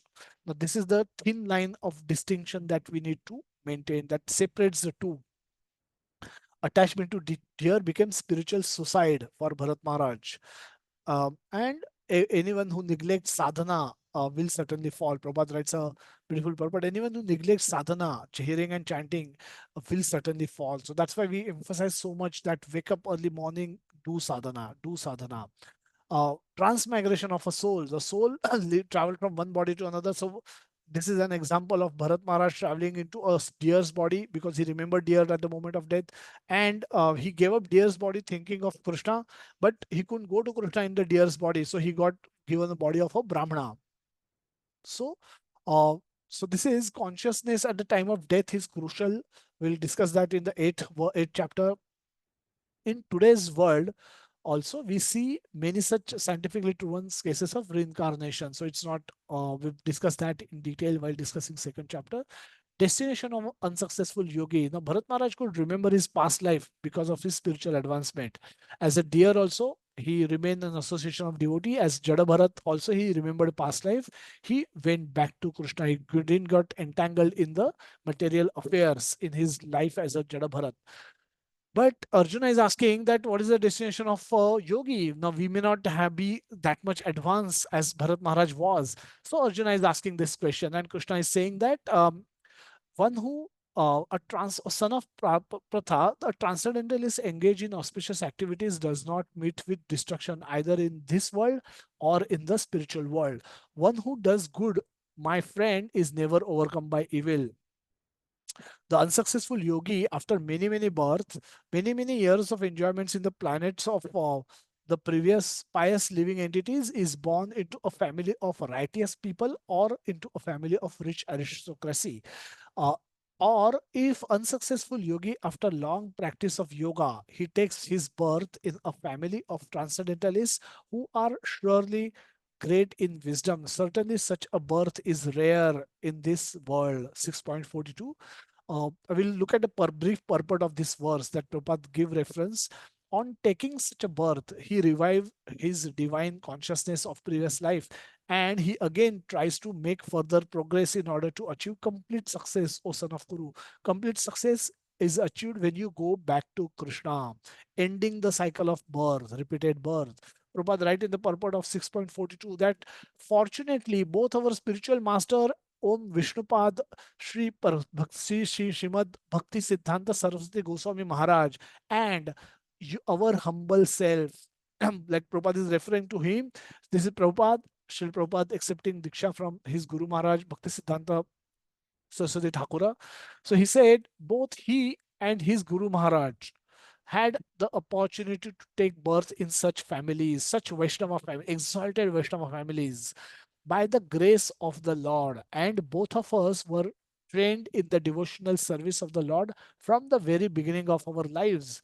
Later, later on we met by the order of the transcendental system. So Prabhupada reveals that these are not ordinary soul who take birth in the transcendentalist families of the great Vaishnavas, and then that's how he very briefly reveals secret about his special nature of himself and his Guru Maharaj. They both came from the spiritual world for the deliverance of message of Godhead to the modern world. So that's his speciality. 44th verse, which is saying that by the virtue of divine consciousness of the previous life, he automatically becomes attracted to the yogic principle even without seeking them. Such an inquisitive transcendentalist stands always above the ritualistic principles of the scriptures. 45th verse, when the yogi engages himself in the sincere endeavor in making further progress, being washed of all contaminations, then ultimately achieving perfection after many birth of practice, he attains the supreme goal. Important to note, after many births of practice. So Ashtanga Yoga, that's why it's Krishna is not going to recommend Ashtanga Yoga. He is going to recommend Bhakti Yoga to us. And the last section is Yogi, the verse 46 and 47. The Krishna says in the 46th verse that a yogi is greater than an ascetic, greater than the ascetic, greater than the empirist, and greater even than the fruitive worker. Therefore, O Arjuna, in all circumstances, be a yogi. And Krishna says, last verse, 47th verse, that yoginam api sarvesham madgate nantaratmana shraddhavana bhajate yomam. Very predominantly, he brings himself to the foreground of the discussion. And from his verse onwards, Krishna will remain in the foreground of the discussion, front of the discussion, till the end of Bhagavad Gita. That what he's saying is yoginam api sarvesham, above all the yogis, जो कोई योगी हमने discuss किए हैं, कर्म योगी है, ज्ञान योगी है, बुद्धि योगी, अष्टांग योगी, हठवादी हठ योगी, then then all type of yogis, amongst all type of yogis, Krishna says, who is the greatest of all yogis?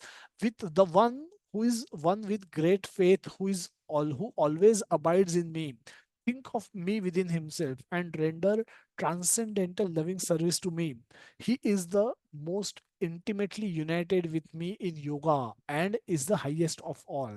That is my opinion. Krishna very humbly presenting as a friend to Arjuna. That is my opinion. But what is opinion of Krishna should be Brahma Vakya for us. We should follow that. What should we do? We should think of me within himself and render transcendental service to Krishna. Now that one who is abides in me, योगिनाम भक्ति अपि सर्वेषां मद्गतेन अंतरात्मना श्रद्धावान भजते यो माम, जो श्रद्धा से मेरा भजन करता है, भक्ति करता है, सर्व सेवा करता है, that yogi is the topmost of all. Prabhupada writes in the purport, the culmination of all kind of yoga practices lies in bhakti yoga. All other yogas are but means to come to the point of bhakti in bhakti yoga. Yoga actually means bhakti yoga. All other yogas are progressions towards the destination of bhakti yoga. From the beginning of karma yoga to the end of bhakti yoga is a long way to self realization. Therefore, to become Krishna conscious is the highest stage of yoga. So Prabhupada is saying, don't go through the progression, come directly to bhakti yoga. Becoming, the karma yoga to ashtanga yoga and then to bhakti yoga is a long process. We heard in the translation of previous verse that it can take many births. And when we say many, it's like millions of births which may take. So why waste time and opportunity? If in this life we have come to know about bhakti yoga, why not accept and practice bhakti yoga and achieve the highest perfection of life? Prabhupada writes further that the ideal yogi concentrate his attention on Krishna, who is called Shama Sundara, who is dark in complexion, but he's Sundar, very beautiful, Shama Sundar, who is as beautifully colored as a cloud, and whose lotus like face is as effulgent as the sun, whose dress is brilliant with jewel, and whose body is flower garland. Illuminating all sides is his gorgeous luster, which is called Brahmajyotir. Now, this is the person that this is a description of Krishna mentioned by Prabhupada in the purport of this beautiful verse of 6.47 verse. This is description given by someone, by person who has seen Krishna, This is how Krishna looks like, and these are the paintings made by devotees under instructions of Prabhupada, who has seen Krishna. So this is the highest perfection that we are all trying to achieve by going back to Krishna. And our object of our goal is not a boring person, is extremely beautiful person, extremely blissful person, extremely powerful person, extremely knowledgeable person, and extremely reciprocal person. He wants to do things for us. He wants to reciprocate loving exchange with us. He wants to make us happy as much as we want to make him happy. Prabhupada writes further that he incarnates in different forms, such as Rama, Narsimha, Varaha, and Krishna, the Supreme Personality of Godhead. And he descends like a human being as the son of Mother Yashoda. And he is known as Krishna, Govinda, and Vasudeva. He is the perfect child, perfect husband, perfect friend, and perfect master, and he is full with all opulence and transcendental qualities. If one remains fully conscious of these features of the Lord, he is called the highest yogi. So simple. Just keep repeating reading this purport again and again, and you become highest yogi, because you will become crazy behind Krishna. You will fall in love with Krishna. You will always want to do things for Krishna. More above yourself, you will love Krishna. Today we love ourselves the most. But by once if we can develop attraction towards Krishna, we will love Krishna more than we love ourselves, and we will do things for Krishna. Love will mean that you need to do things for your beloved.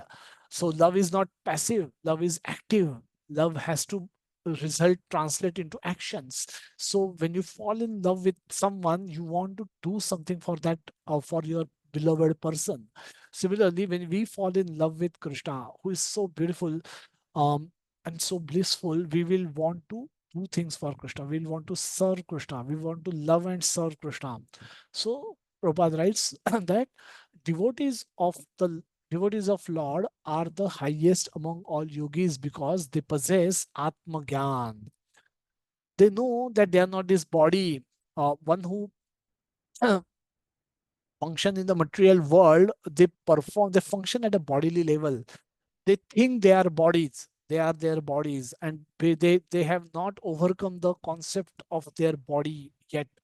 So a devotee knows that they are not their body, they are spirit soul, they are, but they are spirit soul. This is just a brief understanding of knowledge. The Bhagavad Gyan, there is a supreme soul that also exists, and the Sambandha Gyan. Sambandha Gyan is the relationship between us and the Supreme. We are part and parcel of Krishna. Krishna says, Mamaiv Ansho Jivaloke Jivalbhuta Sanatana. That all the living entities are my separated part and parcel. Krishna says in 14th chapter of Bhagavad Gita that Sarva Yonishu Kaunteya Aham Bija Pradapita. I am the seed giving father of all the yonis, be it a human, hogs, dogs, cats, tiger, elephants, trees, plants, birds, insects, snakes, and whoever that you see, wherever there you see life organism, Krishna says, I am the seed giving father of that yoni. Sarva Yonishu Kaunteya. Therefore, devotees are easily able to surrender to Lord Krishna because Krishna is so attractive, Krishna is so blissful, and start rendering loving devotional service. Perform all actions by keeping Krishna at the center. This is perfection of human life. Um, so the facility for hearing and chanting is considered to be the first, the first and foremost activity after hearing. You are all performing hearing from Bhagavad Gita, hearing from Bhagavatam, that is critical. But after that, one should come to the chanting. Chanting is the first seva that we are doing for Krishna. By doing this seva, we are asking for physical seva, a practical service also. So chanting help us establish contact with Krishna, help us purify our mind by in that process. And when that mind gets purified, as mind gets purified, Krishna get established in our heart, and then we will want to render physical, practical service for Krishna, and that's how we will progress towards Krishna. Uh, Another beautiful session we do is reading of Srimad Bhagavatam and Bhagavad Gita that happens from 8:30 till 9:15. Request all participants to enjoy these sessions, relish these sessions, look forward to these sessions every day. These two sessions make our day livable. These two sessions make our day can make our bring happiness into our life. So with this, we'll go to the question and answer session. Let's pause for some time to see if there are any questions in the chat box. If you want to ask a question, feel free to raise hand, search for an icon and raise hand, ask question. We can try to discuss now or discuss later, or feel free to type it in the chat box. Yeah, I'll pick it up from the chat box as well.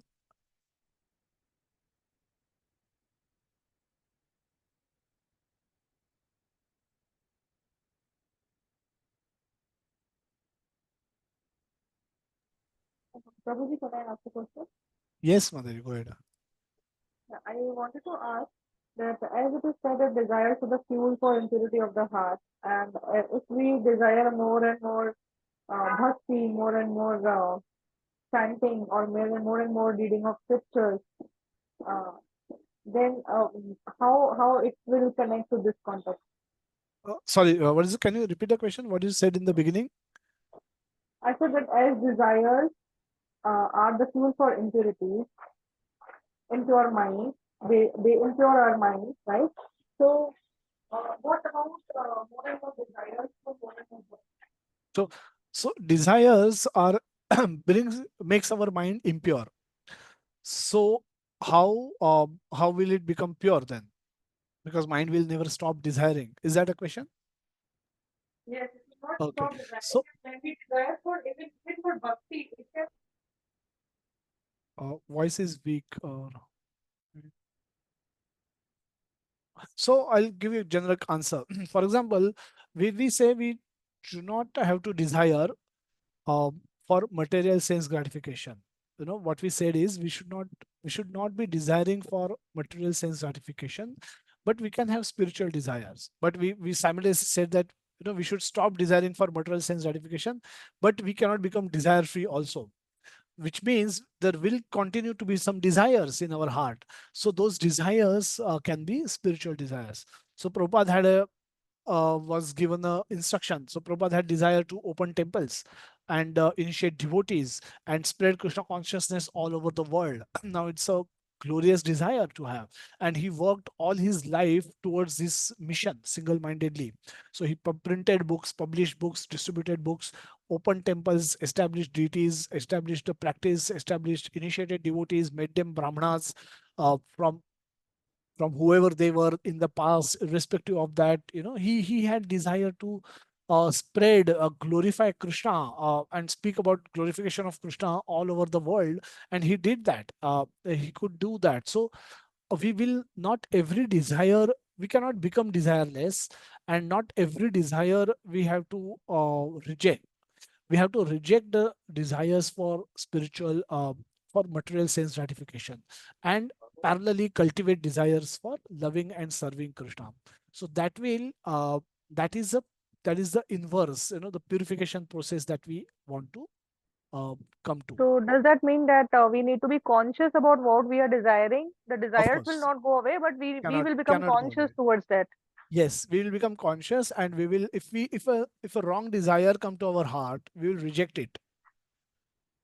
For that, your intelligence need to be stronger, and intelligence becomes stronger by reading from shastra and hearing from devotees.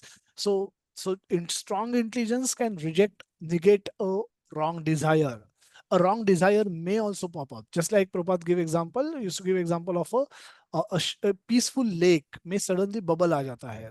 From where it comes from nowhere, nobody knows. So similarly, because of our past actions, past wrong activities, some wrong desire may pop up sometime. But if intelligence is strong and alert, it should be able to negate or suppress that desire, wrong desire, and replace it with the right desire. So eating could be a desire. There could be a desire to eat. All of us could be hungry at this moment. But go and eat anything that is available. That's the wrong desire. Intelligence should struck that down, saying that you should eat prasad. So prepare sattvic food, offer it to Krishna, eat it as prasad. Why not? Similarly, so a stronger intelligence need to play an active role in this whole process.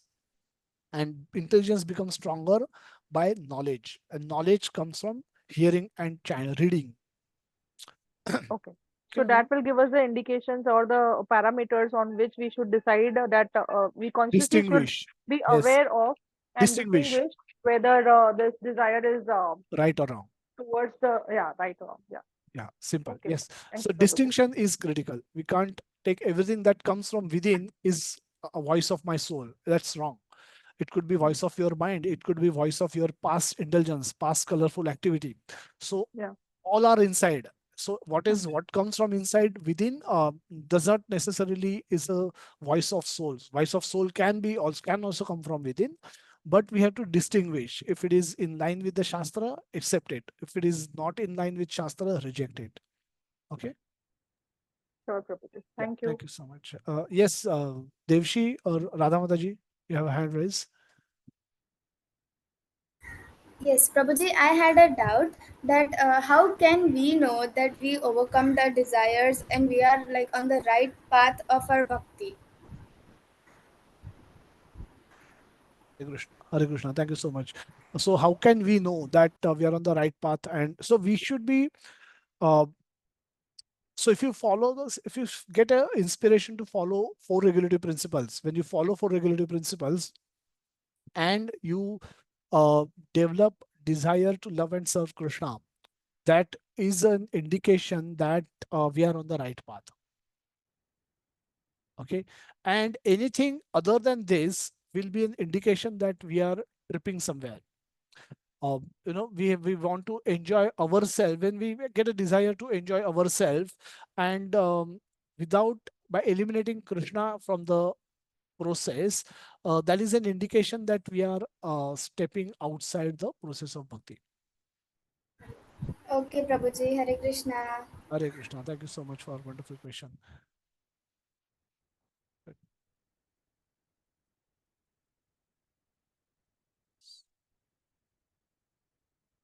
You just open the chat. There are many questions, I think.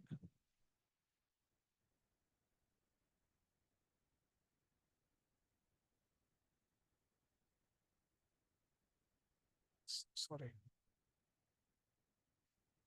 How to know? There are constantly questions coming. So how do know desire is wrong or right?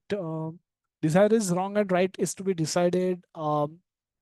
For example, if any desire is to break the regulative principle, that is a wrong desire. And the right desire is to love and serve Krishna. Now, this is very black and white, but things may be gray many times. And the gray means there could be a desire to, there could be some other desires which may come in the garb of doing my duty. And now those desires, I have, whether those are in the line with my regular, they may not result in directly breaking of regulatory principle, but may become my impediment for my bhakti later. So that's where we need to consult devotees, that what can become a obstacle in my bhakti tomorrow or today, can sometime be explained to us by devotees. So for that, not every time it is black and white. So if you get a desire to go and eat tangdi or daru pina hai, जाके gambling करना है, prostitutes के पास जाना है, that is like very black, like, very clearly, that's against regulatory principle. You shouldn't be doing it, and you should be associating with those people who do all those things, colorful things.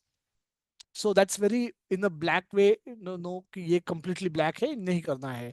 And we don't want to associate with too much with those people who do those things as well.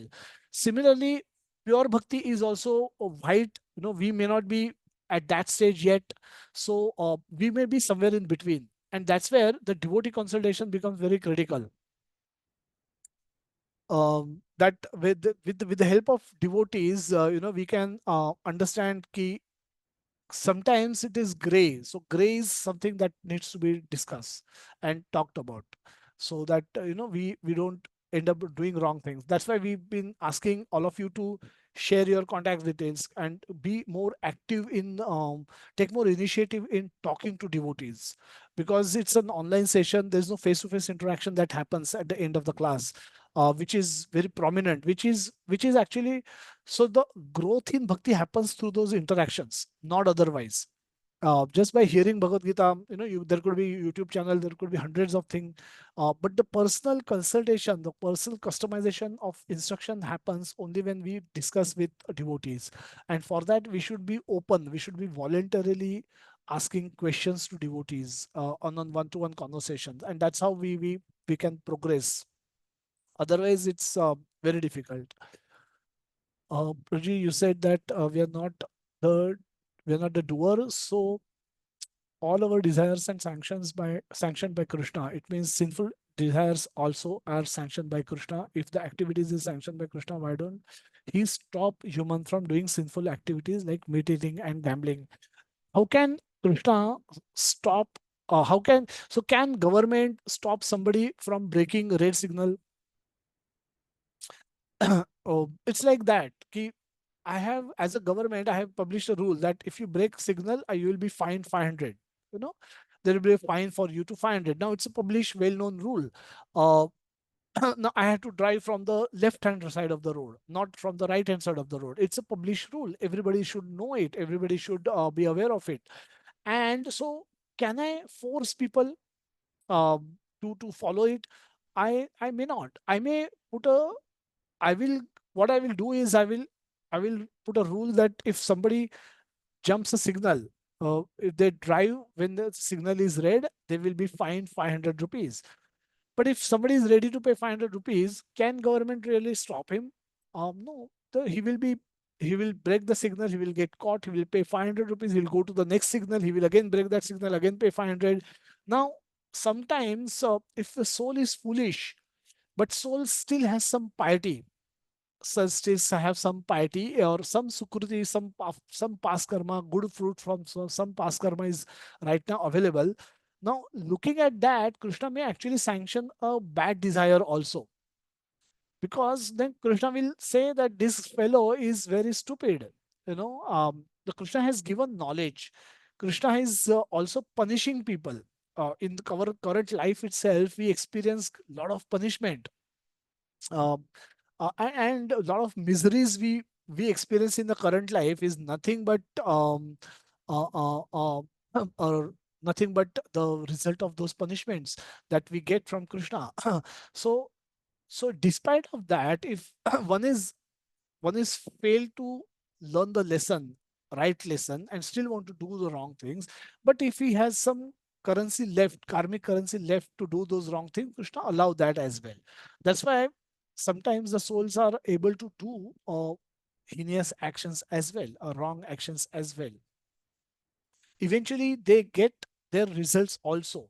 Those results are also the are far more horrible than the actions itself. So, but that time they may blame the God for being a very horrible person, or very um you know God is merciless person, और बिल्कुल दयालु नहीं है, बिल्कुल कोई कृपा नहीं करते हैं, ह्यूमंस का इतना बुरा हाल कर रखा है. But you never know who that person and what that person has done in the past life, and as a result of which what they are currently getting.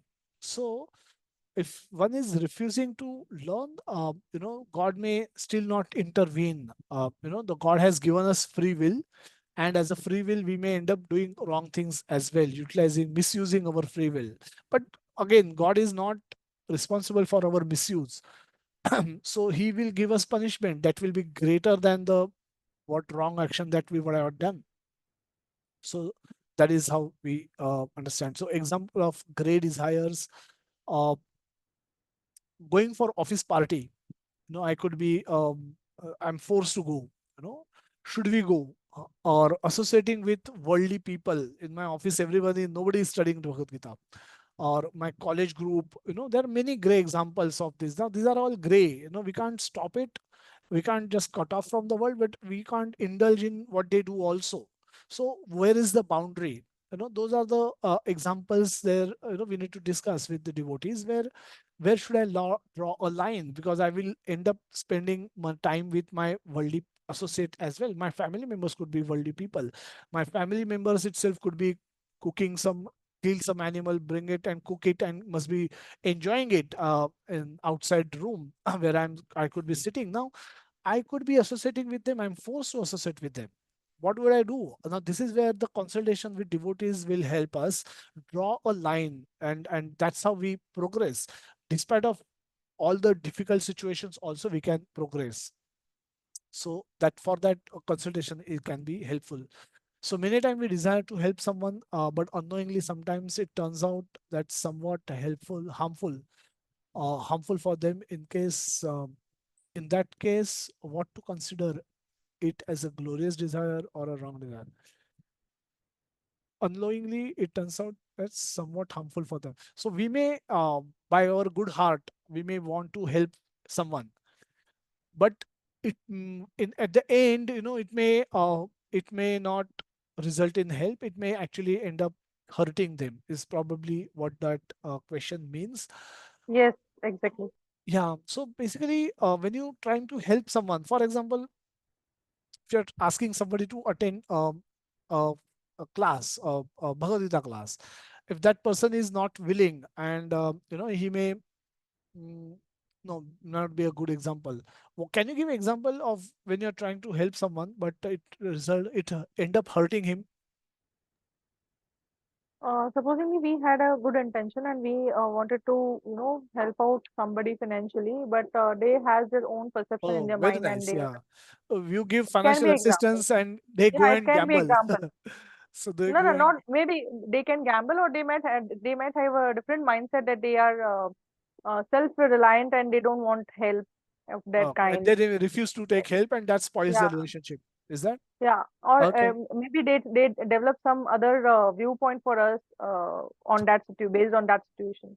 That spoils the relationship ultimately. They feel pity that They why feel why are pain. we helping them? Yeah, Why they don't, their self-respect get damaged and all that. yeah, Okay. So yeah, there are yeah. okay, you can help. How much we should go and help and unknowing sometimes. So basically, yeah, we can offer help, and the help, the help should be accepted. It's a doctor. You could be a doctor, Mataji, and you may know that a patient is suffering from some stomach pain, severe stomach pain, and you can perform an operation, and that operation can relieve that person from that stomach pain.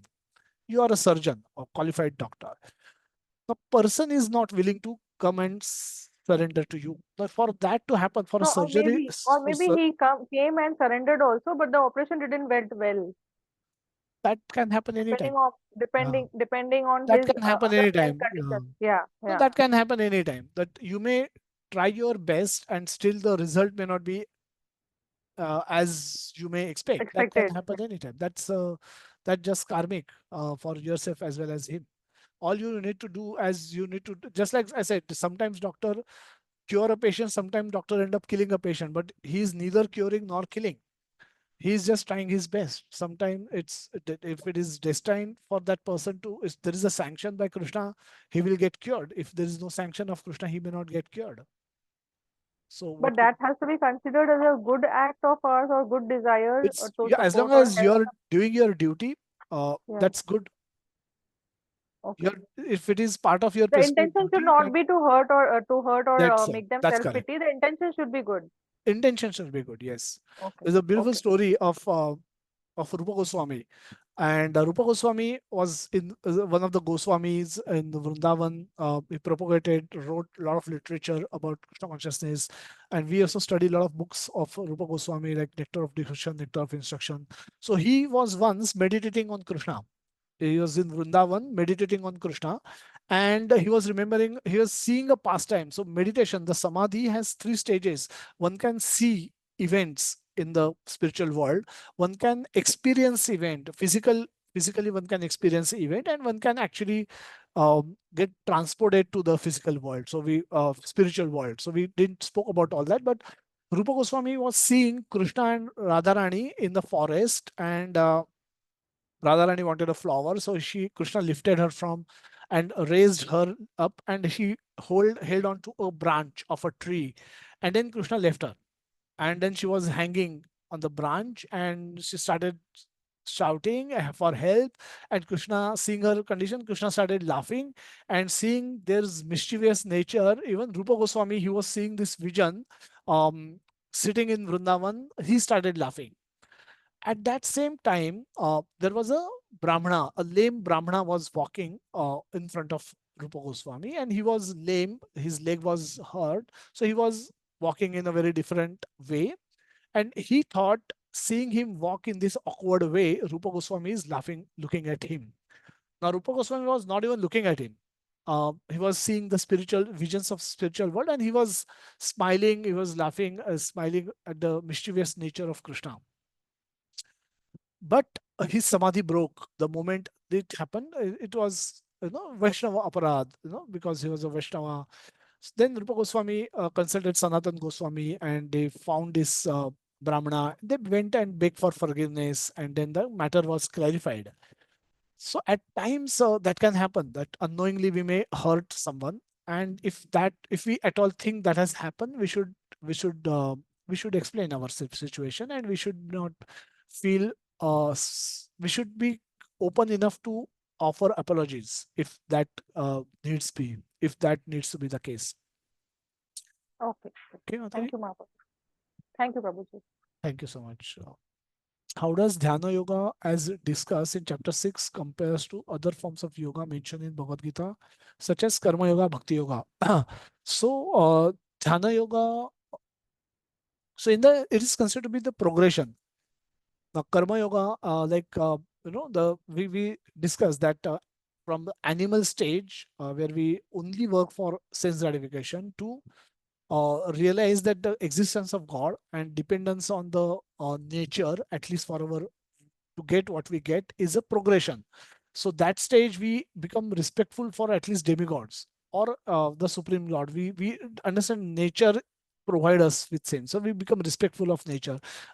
Above that, we understand that nature is not acting by itself, though there are demigods in charge of various sources, so we start worshipping some demigods. Then above that, we understand that the demigod work in so much perfect cooperation, which means there should be a supervisor to them. And then we come to the stage where we understand there is a super Krishna, who is the supreme personality of Godhead. And so this is a progression from animal stage, where we are atheist, where we don't believe in God, we don't think of God, we believe that the survival of the fittest is the role, is the key. I can, if I am stronger, I can kill somebody, doesn't matter. I can kill any animal and eat. I can kill any person. If I can hurt any person, if they are weaker, that's their problem. So from that stage, one rise to a stage where one is thinking of at least nature is supreme. Nature is who is giving me so much. They are superior, and above them is demigod worshippers. Above them are supreme lord worshippers, and above them are now this is also sakam, this is also a karma kand section, because where we are, our focus is not on supreme god, our focus is on what we get from that god. If we stop getting those things, we may not even worship that god, because we know that if I have to get my material for enjoyment, the objects of my enjoyment, if I have to get, I need some mercy from the supreme lord, so therefore I'm worshiping him.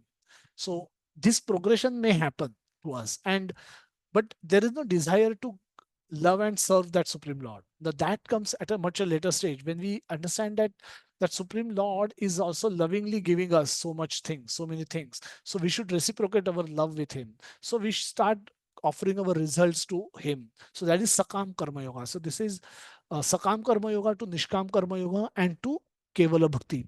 And kevala bhakti, between nishkam karma yoga and kevala bhakti, is the process where ashtanga yoga comes, where you want to now concentrate. You at some stage you want to give up activities alone and want to concentrate on the meditate on the Lord in the heart. And from there you go to kevala bhakti, where you want to exclusively live life for the pleasure of God, nothing for yourself. And whatever God allows, you eat. When God does not allow, you are happy not to eat, something like that. So that is kevala bhakti. That's the very highest platform of of devotional service. So this is the progression. It's not comparison, is there will always be comparison, but the progression has to be understood, that different type of activities are performed while doing different yogas. How do we know which desire is wrong and right? So I think we discussed that part. Uh, there are many questions. We are almost at 1:30. What I can do is, if there are any questions anybody wish to ask, let's hear that and try to answer that. But these chat box questions, there are many. I'll get back to all of you later in due course. We'll probably during the day I'll send voicemail responses to all of you. But if anybody want to ask any question on Zoom, feel free to do that. Unmute and feel free to do that, or else we can conclude today's session, and I'll get back to all other questions in due course. Yeah, two hands. Hare Krishna Sachin. Prabhuji, Yes. Dandavat Pranam. Thank you for the wonderful session. Prabhuji, like sometimes I know that this thing is wrong, but still I do those things because I'm forced to. in my family. Like I can avoid association of people outside my family, but sometimes I'm bound to say yes to some things because I'm surrounded by these people and they are from my family. So I can't say no all the time, otherwise it would be more difficult for me to do the spiritual things which I'm practicing, because I'm the youngest child, so nobody will listen to me all the time. So how can I deal with this? Like, So, so thank you so much, Mataji, for asking this wonderful question. And that is the um, yeah, that is the perpetual that is a condition of many of us. I am also the youngest in my family, and I know what it means to be a youngest. And when so nobody will want to really, nobody look to learn from us. So that's the problem. So even if you have something, some higher knowledge, they'll always say, keep quiet, I'll manage, you don't know anything, you just take this from me, and so on and so forth. So deal with this tactically. And tactically in the sense, you at times, there was a beautiful instruction that was given by Chaitanya Mahaprabhu to Rupa and Sanatan Goswami. They were serving as in the darbar of a Muslim king in Bengal, and they both wanted to come to Mahaprabhu, Chaitanya Mahaprabhu. They both knew that Chaitanya Mahaprabhu has appeared, and he's Krishna himself. Both were devotees of Krishna, and both wanted to surrender to Mahaprabhu. But Mahaprabhu wrote a beautiful letter to them saying that stay where you are right now, and show as if you are, you know, stay where you are and do what you're doing currently, as if you are liking what you're doing. But at the right time, I will let you know, and you can come to me. You can then come back to me. You can associate with me at that time. So, and he gave a example of a of a uh, of a wife who is attached to, who is in love with another man, but does her household duties very nicely so as not to raise any suspicion. And so that is kind of an example that he gave to explain the point. They said that do your duties wherever you are right now and protect the Vaishnavism under the Muslim rule. Protect and promote Vaishnavism under that Muslim rule. Otherwise, there is no hope. Muslims will start troubling the devotees there. So because you're there, you can protect. You have opportunity to protect the Vaishnavas in your kingdom. So do that and stay where you are for the moment. At right time, I will let you know what to do. Similarly, at times, we have to be tactical and do things according to the flow without remaining getting involved with that flow. How to do that exactly? Speak to the devotees or call us. We can discuss, and we can guide you with specific situations. But this is a general instruction that we can follow from Mahaprabhu. Okay.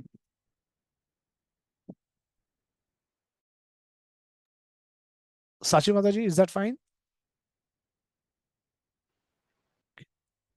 Okay. Venu Mataji, we can move to your question. Hare Krishna Prabhuji, thank you so much for this wonderful session. Actually, I have a doubt that while doing meditation now, when we started to sit and close your eyes, we feel lots of distractions through our thoughts, right? Uh, Before that we won't experience such kind of thoughts interrupting our concentration, but only when we sit peacefully to concentrate on something, our thoughts and our some other past deeds starts to influence our concentration and keep on distracting us. So my point is, how can we stop reducing the distractions and concentrate on one specific thing which we want to perform at that particular point of time? Hare Krishna. Thank you so much for nice question. So basically, when we so so mantra meditation, especially that we all perform, uh, is Okay. not a passive meditation. Okay, is an active meditation. Mhm. There's a mantra you are chanting, and you're as you are speaking the mantra, Hare Krishna, Krishna Krishna, Hare Rama, Rama Rama, Hare Hare. As you chant the mantra, you're trying to pronounce each word correctly, each letter accurately. Okay, Hare Right. Krishna, Hare Krishna. There are Yes, sir. Sanskrit verses, so there's an importance emphasis on pronunciation, right pronunciation, and there is an emphasis on hearing the mantra as we chant. So as we Right. chant, we need to hear.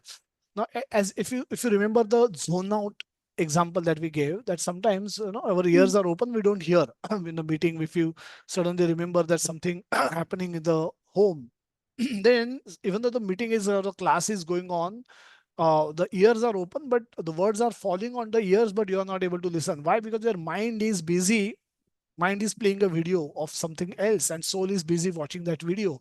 So soul is not there to attend to receive the messages from the ear. So when we say that, Prabhupada said that you hear, as you chant, you hear, which means soul has to hear. Who has to hear? Right. Soul has to hear. Soul. And soul, in order to hear the the words, who soul will have to engage the mind. Because if mind is missing, soul cannot hear the words Right. falling on the ears. So as you are chanting the words from your mouth, and you're engaging your mind in listening the words through which comes through the which you receive through ears, you're completely absorbed in the whole process. Now if you Right. do that rightly, you may struggle to do that initially, but if you do that rightly, you are in the moment, you are completely absorbed in the moment, and that time no other thought can come to your mind. Yeah. Or- So, in order to do that, or to progress towards that, when you do passive meditation, for example, if you actually sit and try to think the thing, try to empty your mind, now that kind of meditation will have this experience, because your mind actually cannot become empty. But when you hear Krishna's name, for example, if you hear your mother's name, Yeah. you so many emotions and so many memories about your mother comes to your mind, right? When you hear Right. your mother's name, now mother may hear, old mother may hear her son's name. So many thoughts will come to her mind. So, but those all will be very pure thoughts. Those all will be very beautiful thoughts. How her son was very small, how he grew when he fall sick, how he was to be mischievous, how he scored well in schools, how he scored well in college, how he first for the first time went abroad for study or job, or so many events in lifetime of son a mother can remember just by hearing name of her son, because, and that might not be reference to her son, actual son as well, but simply by a name, so many remembrance and emotions can trigger in her mind. Similarly, Right. when we hear Krishna's name, um, and when the soul hears Krishna's name, and soul has been with Krishna. So that his all his we remember Krishna basically by Right. remembering, by chanting Krishna and by hearing his name, Mm. we remember Krishna, and at that time, the other thoughts do not trouble us much. So that's why we recommend that all of us should get up early in the morning and chant. If you have had say good 6-7 hours of sleep, Mhm. you should be very peaceful in the morning. What does sleep do? It settles the dust. The during the day we go through a lot of experiences, a lot of emotions. Mm. Each experience gives rise to emotion, good, bad, Mm. ugly. So all Right. those emotions are very fast moving in our mind. इसने मुझे ऐसा बोला, उसने मेरी तरफ ऐसा देखा, इसने मुझे ऐसा क्यों करने को बोला, इसने तो मुझे बिल्कुल भाव नहीं दिया, इन लोगों ने मुझे कितना प्रेज किया, I am so elated, sometimes I feel elated, sometimes I feel depressed, and all that happens during the course of the day. And Yeah. so that's why, and all that gets settled down, emotions get settled down with sleep. They help us settle Mm. down. And that's why we recommend that when you're early in the morning, when the environment is peaceful, when your mind is peaceful, you chant. You're in mostly sattva guna. And that case, Right. you are able to apply the principle of speaking and hearing simultaneously, correctly, as perfectly as possible, in the morning hours of japa, that can be possible. And in that case, you will recognize, you'll realize if you do that repeatedly, of course, it requires practice initially, but if you could do that, I know it could be the best 2 hours of your life. It could be, Yeah, of course. they can become the best 2 hours. So every day morning, you look forward to when the morning will come, when will I sit with my bead bag to do japa. It can become that Yeah, blissful. right. Okay. Thank you, Prabhuji. Hare Krishna. Thank you. Kishore Prabhuji, you have a question? Yes, Hare Krishna Prabhuji, Dharma Pranam, for a wonderful session that you described today about Karma Yoga and Dhyan Yoga.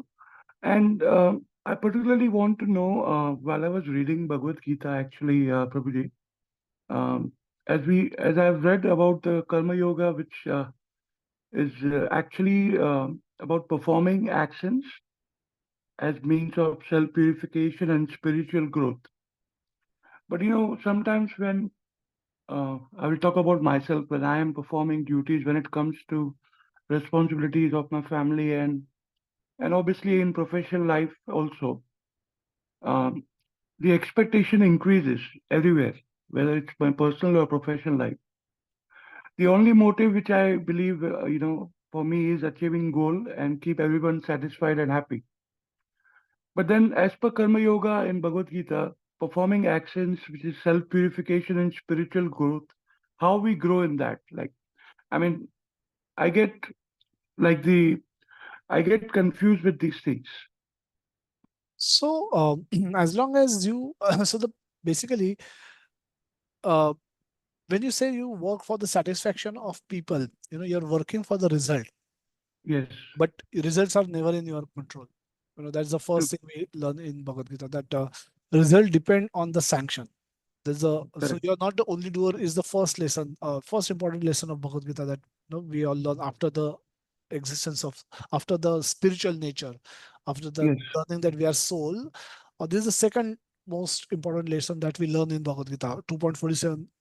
We said karmani adhikaraste ma phaleshu kadachana correct. ma karma Yes, phala heturbu ma te samvasva karmani. Now when we say that, then what is left for me? When we say that I cannot guarantee whether people will be happy with me or sad with me, then what I mm, can guarantee is the my best effort. yeah. I can only That is my true. Yes, best. Correct? Is that clear? So if I having done my best to the best of my ability, all I leave is on Krishna. If he wants, he will sanction, the fruit will get and people will be happy with it. If he does not, if it doesn't have a sanction, it will not happen. Whatever I want to achieve, it will not happen. And people will be dissatisfied with it. Now, people's satisfaction and dissatisfaction depends on our, not on our intention, but our action. But Krishna's satisfaction and dissatisfaction depends on our intention, not our action. So if when we are trying to cook with love, with an intention to offer food to Krishna, even if chapatis are not the best chapatis in the world, puris are not the best puris, sabzi may have, little bit here and there in taste, Krishna accepts it because he's seeing our mm, intention. yes, So that's how the purification happens.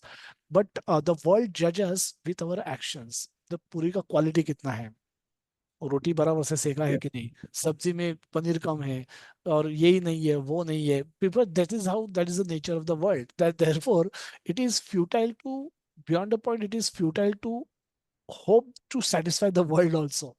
You do your yes, best and just leave it to the world to figure it out. If the people around, if make, best thing to do is to make everyone devotee of Krishna, then everyone will see food as prasad. Then they will see that whatever the facilities that they have got, they'll see mercy of Krishna in whatever they have got. At least घर के ऊपर छत तो है. At least मैं रात को, हर रात को ये तो नहीं सोचता आज मैं कहाँ सोऊंगा, कौन से दुकान के नीचे सोऊंगा, कौन से झाड़ के नीचे खाऊंगा. So true. we are far better off than those people.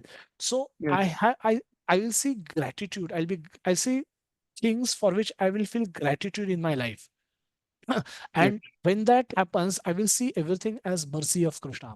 If I have a home, I have a family, caring family who can, अगर मुझे कल बुखार आया तो they will take me to doctor, I should have gratitude that there are so many children, so many people who are alone in the world, who मतलब कोई नहीं है पूछने वाला उनको, and people who are so they are suffering not only from diseases, they could be suffering from loneliness. So I am at least not one of them. So Krishna is so kind to me. So they will, in everything that they have, they'll see mercy of Krishna, and that is how they will they will never be unhappy.